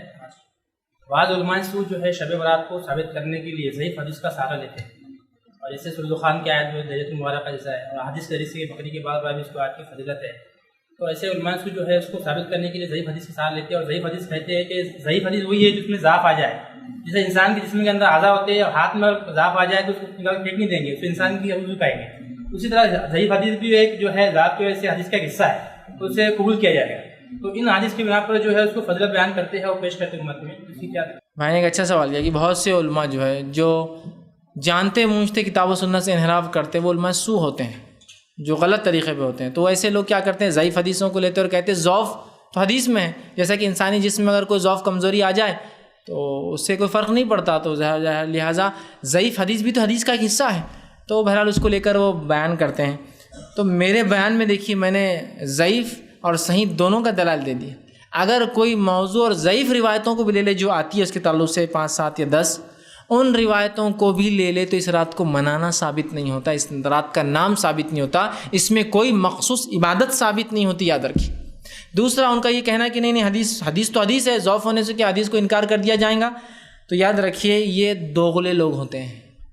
جب یہ اپنے مخالف کسی جماعت سے ملتے ہیں وہاں برابر صحیح ضعیف کی بات کرتے ہیں، لیکن جب ہم سے ملاقات کرتے تو ان کو معلوم اگر ہم سے ملاقات کرے تو ان کا اکثر مذہب جو ہے وہ ضعیف میں چلا جاتا، پورا اکثر اعمال ضعیف میں چلے جاتے، تو فوراً یہاں نہیں حدیث تو حدیث ہوتی ہے فلاں ہے، جب کہ یہ خود لکھتے ہیں ہر چیز کو یہ ضعیف ہے فلاں ضعیف ہے۔ اور جتنے مدارس میں حدیث کا شعبہ ہوتا ہے میں کہتا ہوں آپ جا کر اپنے اس حدیث کے استاد سے بات کیجئے، کیا وہ یہی کہتا ہے کہ حدیث بھی تو حدیث ہے، ضعف ہے تو کیا ہوا انسانی جسم میں اگر ضعف آیا تو کیا ختم کر دیتے ہیں، حدیث بھی تو حدیث ہے لہٰذا صحیح اور ضعیف کا کیا ہے، ضعیف بھی ہے تو حدیث ہے نا، لے لی جائے۔ آپ ان سے ایک بار بات کیجیے، اور میں سمجھتا ہوں کوئی بھی شخص جو حدیث کا علم رکھتا ہے اور استاد ہو وہ کبھی بھی اس کی اجازت نہیں دیں گا، بلکہ میں جانتا ہوں کہ ہندوستان کی ایک بہت مشہور اور معروف دینی ادارہ ہے جو بہت نام رکھتا ہے، صدیوں سے ہندوستان میں چل رہا ہے، وہاں کے جو حدیث کے جو استاذ ہیں وہ مسلکاً حنبلی ہے، انہوں نے حنفیت چھوڑ دی، کہا کہ جب میں حدیث کا استاد بنا تو بہت سارے معاملے میں میرا مسلک حدیث کے خلاف جاتا تھا، اور چونکہ یہاں مسئلہ یہ کہ 4 مذہب ہے تو الگ الگ ٹرانسفر ہونا پڑتا ہے، تو بیچاروں نے اپنے آپ کو سنت کے مطابق عمل کرنے کے لیے ایک نام دے دیا اور حنبلی بن گئے۔ حنبلی مشہور ہے وہ مدرسے میں کہ یہ حنبلی ہمارے استاد، رفعین کرتے ہیں، آمین بل سب کرتے ہو۔ جب لوگ پوچھتے تو کہتے ہیں میں حنبلی ہوں، میں نے اپنا مسلک بدل دیا، جیسا لوگ بولتے ہیں نا پورا بدلو، تو ماشاءاللہ انہوں نے پورا بدل لیا اپنے آپ کو، چونکہ وہ حدیث کو جانتے تھے، کتاب و سنت کو سمجھتے تھے، اب لوگ نہیں سمجھ رہے تو کہا میں حنبلی ہو گیا مسلک۔ تو بہرحال جو لوگ علم رکھتے ہیں وہ جانتے ہیں ان تمام چیزوں کو۔ رہا معاملہ ان لوگوں کا جو اپنی روٹیاں سیکنے کے لیے بس لوگوں کو بولنا نہیں کیا بول رہے ہیں غلط بول رہے جی سب صحیح رہتا، حدیث رہتی، بلکہ بہت سے لوگ تو ایسا کرتے ہیں، اتنا گھماتے ہیں۔ ایک صاحب بولنے لگے بچوں کو، جبکہ ان کو علم تھا، مجھے پتا تھا، اپنے آپ کو مفتی کہتے تھے، لیکن جن کو علم نہیں، بس جن کو جیسے وہ کیا کرتے ہیں آدمی کی صلاحیتوں کے اعتبار سے بات کرتے ہیں، وہ دیکھتے ہیں 1 سے لے کر آدمی 100 تک میں کہاں بیٹھتا، 50 ہے تو 50 کے اوپر کی بات کرتے، دیکھ رہے تو ایک ہی ہے، 1 نمبر تو 2 کی بات کرتے، 3 کی بات کرتے۔ تو لوگوں کو جمع کیے، بولے یہ لوگ جو بولتے ہیں کتاب و سنت کی معنی، یہ بولتے ہیں حدیث ضعیف ہوتی، تو بولے ان کو جا کے بولو ان کے ابا ضعیف ہو تو گھر سے نکال دیتے کیا، ان کی بات نہیں مانتے کیا، کیونکہ حدیث ضعیف ہے تو بات نہیں مانی جائیں گی، تو ابا ضعیف ہو گئے تو نہیں مانتے کیا؟ کیا بیوقوف آدمی، میں نے کہا اللہ رحم کرے ان پر، اپنے آپ کو مفتی کہتے ہیں، اتنی بھی عقل آج تک نہیں آئی تم کو کہ یہ ضعیف و بڑھاپے کے معنی میں نہیں جو اردو میں لیا جاتا ہے، یہ ضعیف کمزوری کے معاملے اور راوی کی کمزوری کے معاملے، راوی کے بوڑھے ہونے کے معاملے میں نہیں ہے کہ بوڑھا راوی ہوگا ضعیف ہوگا تو نہیں لیں گے، بولے ابا کمزور ہو گئے تو ان کی بات نہیں لیتے، ابا ضعیف ہو گئے تو بولے نکال دیتے کیا، ان کی بات نہیں سنتے کیا؟ اور اگر ایسی ہی منطق لڑانا، یہ جو منطق انہوں نے لڑائی، اسی منطق کے مطابق میں نے بھی ان کو جواب دیا، میں نے کہا یہ بات تو صحیح ہے کہ ابا ضعیف ہو گئے تو گھر سے نہیں نکالتے، لیکن ابا ضعیف ہو گئے تو ان سے کام نہیں لیتے، تو حدیث ضعیف ہو گئی تو کام نہیں لینا، اس سے رکھنا، اس کو اٹھا کے رکھنا اس کو، مطلب ان کا سوال کا ان کو ان کی عقل سے جواب دیا تھا میں نے کہ ابا ضعیف ہو گئے تو نہیں لیتے، انہوں نے بولے ایسا تھوڑی کرتے، گھر سے نکالتے بات نہیں لیتے، تو میں نے کہا بات صحیح ہے آپ کی، ابا ضعیف ہو گئے تو رکھنا، حدیث ضعیف ہو گئے تو رکھنا، لیکن ابا ضعیف ہو گئے تو کام نہیں لیتے ان سے، تو حدیث ضعیف ہو گئے تو آپ کام مت لو اس سے، ٹھیک ہے، آپ کے موٹی عقل سے موٹا جواب آپ کو، تو لینا ہی نہیں، بولے یہ تھوڑی ہے، میں نے کہا آپ نے جو کہا میں نے اسی کا جواب دیا، ٹھیک کہ آپ لوگوں کو جانچتے، اب دیکھیں عام لوگ سمجھتا ہے کہ ضعیف بولے تو بوڑھا آدمی، تو بولے ضعیف بولے ابا بوڑھے ہو گئے تو ان کے نکال دیتے کیا، ان کے ابا کوئی بات بولے سنتے کیا، بولے یہ تو ان کے ابا بھی تو بوڑھے ہوں گے نا، بولے میں نے کہا واہ بھائی واہ، تم مفتی اور تم کو یہ نہیں پتہ ضعیف کس کو بولتے ہیں. تو بہرحال رہا ان کا مسئلہ. تو اللہ بہرحال رحم کرے، وہ کچھ نہ کچھ بنا پر کچھ چھوٹے سے دنیا کے فائدے کے لیے ایسا کر رہے ہیں. اللہ سبحانہ تعالیٰ جو ہے سب کو توفیق دے کہ ہم اپنے دین کو چند ٹکوں کے لیے، تھوڑے سے پیسوں کے لیے، تھوڑے دنیائی مفاد کے لیے کبھی اس طرح سے جو ہے استعمال نہ کریں. بہرحال جی. یہ جو گاڑیوں کی خرید فروخت ہوتی ہے گھروں کی، اس میں ایک ڈیلر رہتے جو ڈیلنگ کروا کر دیتے ہیں، ان کو وہ اس کا کمیشن لینا کس حد تک جائے حدیث کے؟ بھائی نے ایک اچھا سوال کیا کہ جو لوگ گاڑیوں کا بزنس یا زمین یا کوئی بھی اور ہو سکتا ہے بزنس، پھل سبزی کچھ بھی ہو سکتا ہے بزنس، جس کے اندر وہ بیچ میں کچھ فیصد لیتے ہیں جس کو ایجنٹ بولتے ہیں، تو وہ ٹکا لینا، فیصد لینا کیا درست ہے؟ تو دیکھیے ایسا فیصد لینا درست اور جائز ہے، اس میں کوئی حرج نہیں. یہ بتا کے بھی لیا جا سکتا اور چھپا کے بھی لیا جا سکتا، بغیر بتائے کے بھی لیا جا سکتا. دونوں ہی طریقے درست ہیں جب تک کہ اس میں جھوٹ نہ بولا جائے اور دھوکہ نہ دیا جائے. سمپل. جیسا کہ میں ایجنٹ ہوں، میں لوگوں کو گھر بتاتا ہوں اور میں کہہ رہا ہوں کہ بھائی یہ گھر اتنے کا ہے، سامنے والا اتنے بیچنا چاہ رہا ہے، چاہے تو شو کروں کتنا مجھے دیں گا، چاہے تو شو نہ کروں کہ کس سے کیا لوں گا، ڈیپینڈ ہے. ادھر سے لے سکتا ہوں، ادھر سے لے سکتا ہوں، یا ان کو بول سکتا ہوں، ان کو ڈیپینڈ، بتاؤں نہ بتاؤں. اور اگر میں ایسا کر رہا ہوں تو کوئی حرج نہیں. لیکن اگر میں ایسا کر رہا ہوں، ایجنٹ بن کے کہہ رہا ہوں اس سے اچھا گھر نہیں ہے 2 لاکھ روپے میں، جبکہ مجھے معلوم اس سے اچھے کہیں 1.5 لاکھ روپے میں، تو جھوٹ. اور وہ تو خیر ہر بزنس میں، حلال میں بھی جھوٹ اور دھوکہ ہو جائے.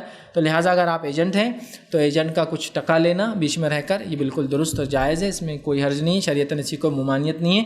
یہ بتا کے بھی ہو سکتا ہے، یہ چھپا کے بھی ہو سکتا ہے.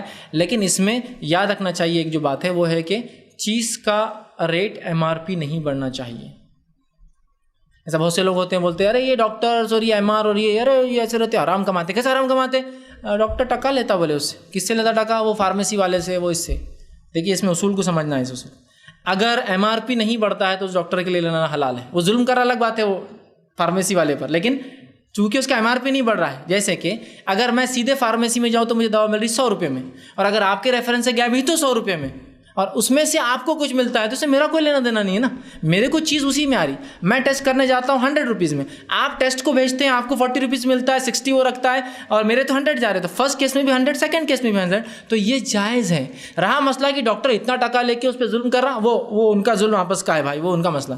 لیکن سمجھ رہے ہیں بات کو؟ لیکن یہ جو سسٹم ہے جس میں MRP نہیں بڑھتا حلال ہے. تو سامنے والے نے کہا بھائی میری گاڑی ہے، آپ 50,000 میں بیچ دیجیے، یہی اس کا ہے. تو ایجنٹ اس کا ریٹ نہیں بڑھا سکتا، یاد رکھیں، ورنہ بہت سے لوگ لے لیتے ہیں اور 55 میں بیچ دیتے ہیں. نہیں، پھر وہ حرام ہو جائے. مالک نے، جب آپ مالک نہیں تو نہیں بیچ سکتے ویسے، ورنہ پھر حرام ہے ویسے تجارت جس میں آپ مال کے مالک نہیں اور بیچ میں رہ کر آپ پیسہ کھا رہے ہیں. تو آپ نے کہا بھائی یہ 50 کی گاڑی میں اس کو بیچ دوں گا، آپ سے 1,000 لوں گا اور سامنے والے سے 1,000 لوں گا، ٹھیک ہے؟ تو ٹھیک ہے، راضی ہے. 50 میں گاڑی بیچی، ان 50 اس کو دیے، 50,000 اس سے آئے، اس کو کہا کہ 1,000 آپ دیجیے، میرا معاملہ ختم ہوا. تو جب تک MRP نہیں بڑھتا ہے، آپ مالک بن کر نہیں بیچتے ہیں، صرف ایز اے ایجنٹ ورک کرتے ہیں، تو یہ حلال ہے کہ آپ اس کے اندر ٹکا بتا کر یا چھپا کر دونوں ہی انداز سے لیا جا سکتا ہے. اور اگر چھپا کر لے رہے تو MRP یاد رکھیے اس میں بڑھنا نہیں چاہیے. اگر ایسا ہو رہا کہ ڈاکٹر کے ریفرنس سے گئے تو 3,000 کا علاج اور بغیر ریفرنس کے 1,000 کا، تو یہ حرام ہوگا، اس لیے کہ اس میں ریٹ بڑھ جا رہا ہے. لیکن اگر 3,000 کا علاج ریفرنس سے بھی 3 میں ہوتا، ڈائریکٹ گئے بھی تو 3 ہوتا، تو آپ کا اس میں ٹکا لینا انشاءاللہ حلال ہے. اس میں کوئی قباحت یا برائی انشاءاللہ نہیں ہوگی. میں نے سنا ہے کہ جس شخص کو زیادہ بیٹے ہو جاتے ہیں وہ ان کے نام سے LIC کھلتے ہیں، اور وہ ان کو لگتا ہے کہ آگے چل کے میں ان کی شادی نہیں کر سکتا. تو وہ کچھ علماء نے کہا ہے کہ یہ صحیح ہے، جائز ہے. تو اس کا آپ خلاصہ. میں نے ایک سوال کیا کہ جن لوگوں کو بیٹیاں ہو جاتی ہیں اور وہ جو ہے بولتے ہیں کہ ان کی شادی ہم نہیں کر پائیں گے، لہٰذا وہ اس طرح سے وہ LIC وہ نکال لیتے ہیں، اور کسی عالم نے کہا کہ ہاں یہ درست ہے. تو دیکھیے یہ جائز نہیں ہے. سب سے پہلی چیز تو یہ کہ بچیوں کی شادی میں پیسہ لگتا ہی نہیں ہے، سوائے اس کے کہ ہم نے ایسا ماحول بنا دیا. تو میں حقیقت سے ہٹ کر بات بھی نہیں کروں گا کہ لگتا ہی نہیں ہے تو ضرورت ہی نہیں ہے، میں حقیقت سے ہٹ کر، لیکن میں حقیقت پر اپنی بات کر رہا ہوں. شریعتاً تو پیسہ لگتا نہیں ہے، لیکن میں اور آپ جانتے ہیں ان کی شادی میں پیسہ لگتا ہے. اس کے بغیر آج کل نوجوان راضی نہیں شادی کرنے، چونکہ ہمارے نوجوان جو خوام تھے کمانے والے بھکاری بن چکے ہیں. تو ظاہر سی بات ہے ان کو چاہیے، تو بیٹیوں سے وہ لینے والے ظاہر سی بات ہے وہ باپ مجبور ہے، ٹھیک. تو اب مجبوری سے وہ ڈر جاتا ہے، بیٹیاں زیادہ ہیں.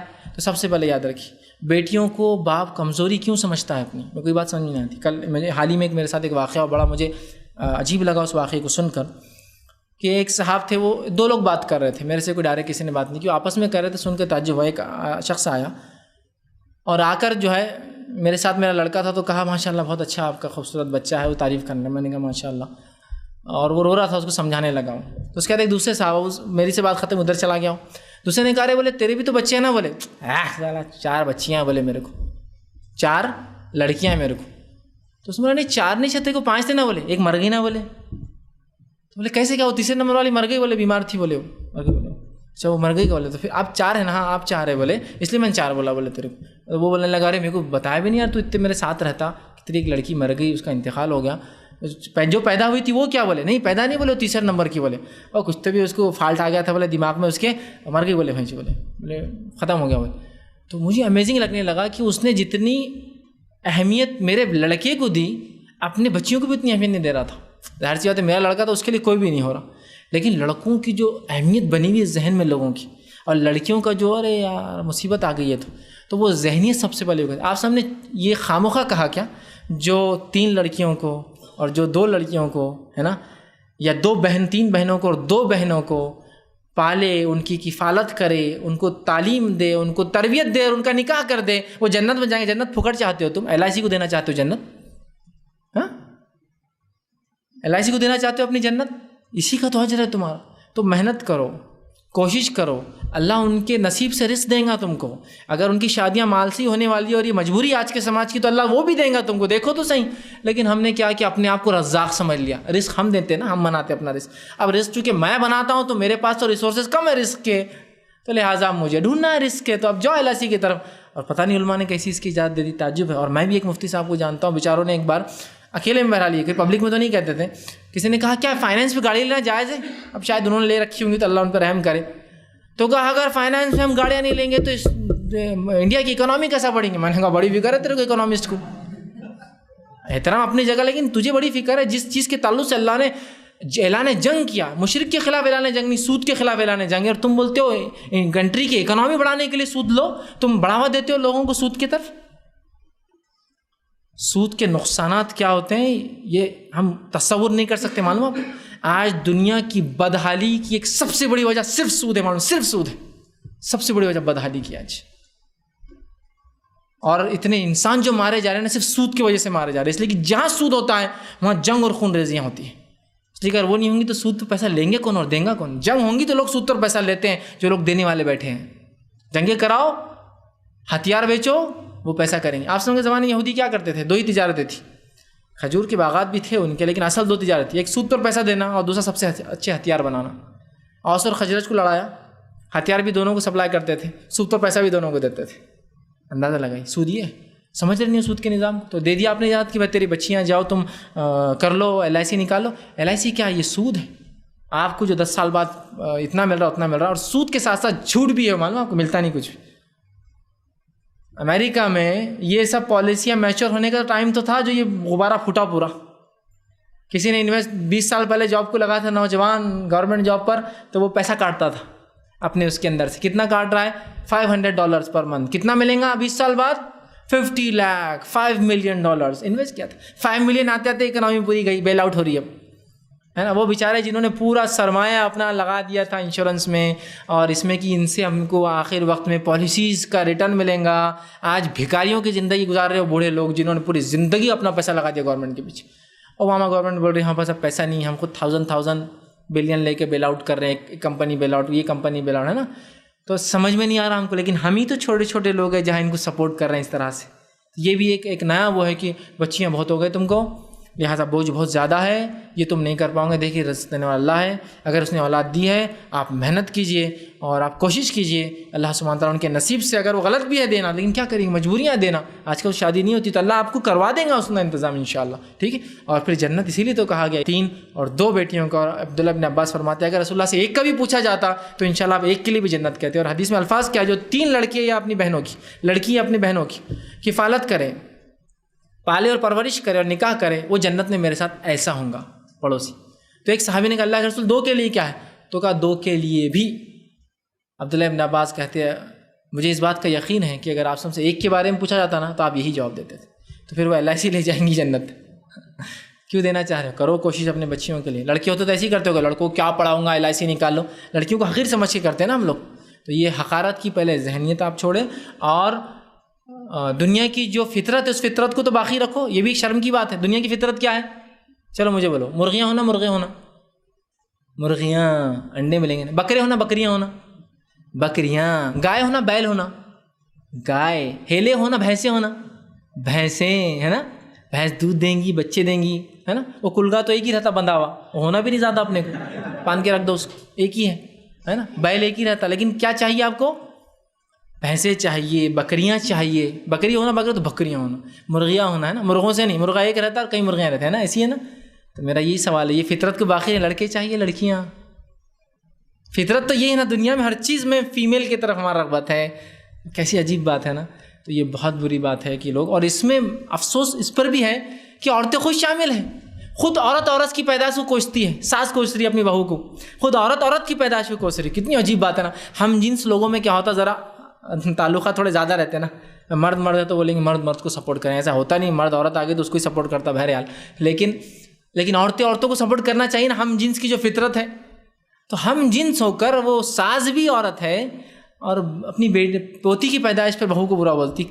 افسوسناک سچویشن ہے یہ، تو بہت بری سچویشن ہے اس امت کی. تو اس چیز کو سمجھیے. کم از کم عورت کے ڈیفینس میں کھڑی ہوا کر کیا رہی، پوتی آئی نا، مطلب اس کی جنس آئی ہے نا. اور پھر انسان چاہتا ہے نا. اور دیکھیے دنیا میں محبت بھی عورتیں زیادہ کرتی. دادی کا پیار ہونا، نانی کا دلار ہونا، ہے نا، ہونا نہیں ہونا، ماں کا پیار ہونا، ہے نا. اس کے بعد بیوی کی محبت چاہیے، ہے نا. یہ سب ہے نا.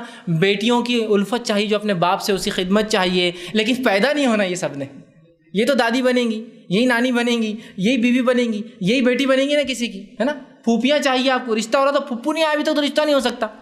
خالہ بغیر کام نہیں ہو. پھر خالہ کا مقام تھوڑا پھپھو سے کم اس اعتبار سے آتا ہے، حالانکہ شریعت میں وہ ماں کے برابر. لیکن چونکہ باپ کی نسبت ہے نا خالہ پھپھو سے، پھپھو نہیں آیا تو پھر پھپھو کا پیار چاہیے. تو پھپھو نہیں چاہیے. لیکن یہ بچی پیدا ہوں گی تو کل کسی کی پھوپھی بنیں گی، کسی کی چاچی بنیں گی، کسی کی مامی بنیں گی، کسی کی خالہ بنیں گی، کسی کی دادی. تو محبت تو پوری عورتوں کی چاہیے مرد کو زندگی میں، لیکن پیدائش پہ اس کو بڑی نفرت ہوتی ہے اس کی. بڑی عجیب بات ہے. بہرحال سمجھنے کی ضرورت ہے. تو لہٰذا وہ ذہنیت کو نکال دے تو مسئلہ حل ہو جائے گا. اور رہا اس کا انشورنس یا وہ کرانا پالیسی، بالکل قطعاً جائز نہیں ہے اور درست نہیں ہے. سیلری اسٹرکچر میں بہت ساری کمپنی میں ایک پرٹیکولر اماؤنٹ رہتا ہے میڈیکل کلیم کا، جو کہ سال بھر میں یوٹیلائز کرنا، مگر ہو پاتا ہے کہ وہ یوٹیلائز نہیں ہوتا، اور اوور دا پیریڈ 3 سال کے بعد وہ تو ڈائلیٹ ہو جاتا یا وہ ملے گا نہیں. تو اس صورت میں کیا کیا جائے؟ یا تو فیک بنا کے دے دو اس کو، کیسا کرنا؟ بھائی نے ایک اچھا سوال کیا. اگر کمپنی میڈیکل کلیم آپ کو دیتی ہے کہ آپ اتنے روپیوں تک، اتنے ہزار تک یا اتنے کا کلیم کر سکتے ہیں، جو کہ 3 سال تک پائل ہوتا ہے، اور ہر کمپنی کے الگ الگ سلاٹس رہتے ہیں کیسے وہ اس کو وہ کرتے ہیں. اگر اتنے دن میں وہ استعمال نہ ہو، آپ بیمار نہ ہو، تو وہ واپس ہو جاتا ہے. تو کیا اس شکل میں ہم جھوٹے بل دے کر جھوٹی بات کر کے کیا وہ لے سکتے ہیں؟ تو نہیں. اس لیے کہ میڈیکل کلیم جو آپ کو دیا جاتا ہے وہ اس بنیاد پہ دیا جاتا ہے کہ آپ بیمار ہو تو کلیم کریں آپ کو، اور اس کی ایک لمٹ ہوتی ہے سرٹن کی 10,000 تک کلیم کرو، 12,000 تک، 15,000. اور آپ یہ سوچ رہے ہیں 4 سال بعد اگر ایک ساتھ 1 لاکھ لگ گئے تو 12,000 کلیم کرتے رہو 3 سال کے، اور پھر آپ جھوٹے کلیمز ڈال رہے ہیں، جھوٹے سرٹیفکیٹ دے رہے ہیں. یہ شریعتاً حرام ہے. اس لیے کہ شریعت دھوکہ دینے کی اجازت نہیں دیتی.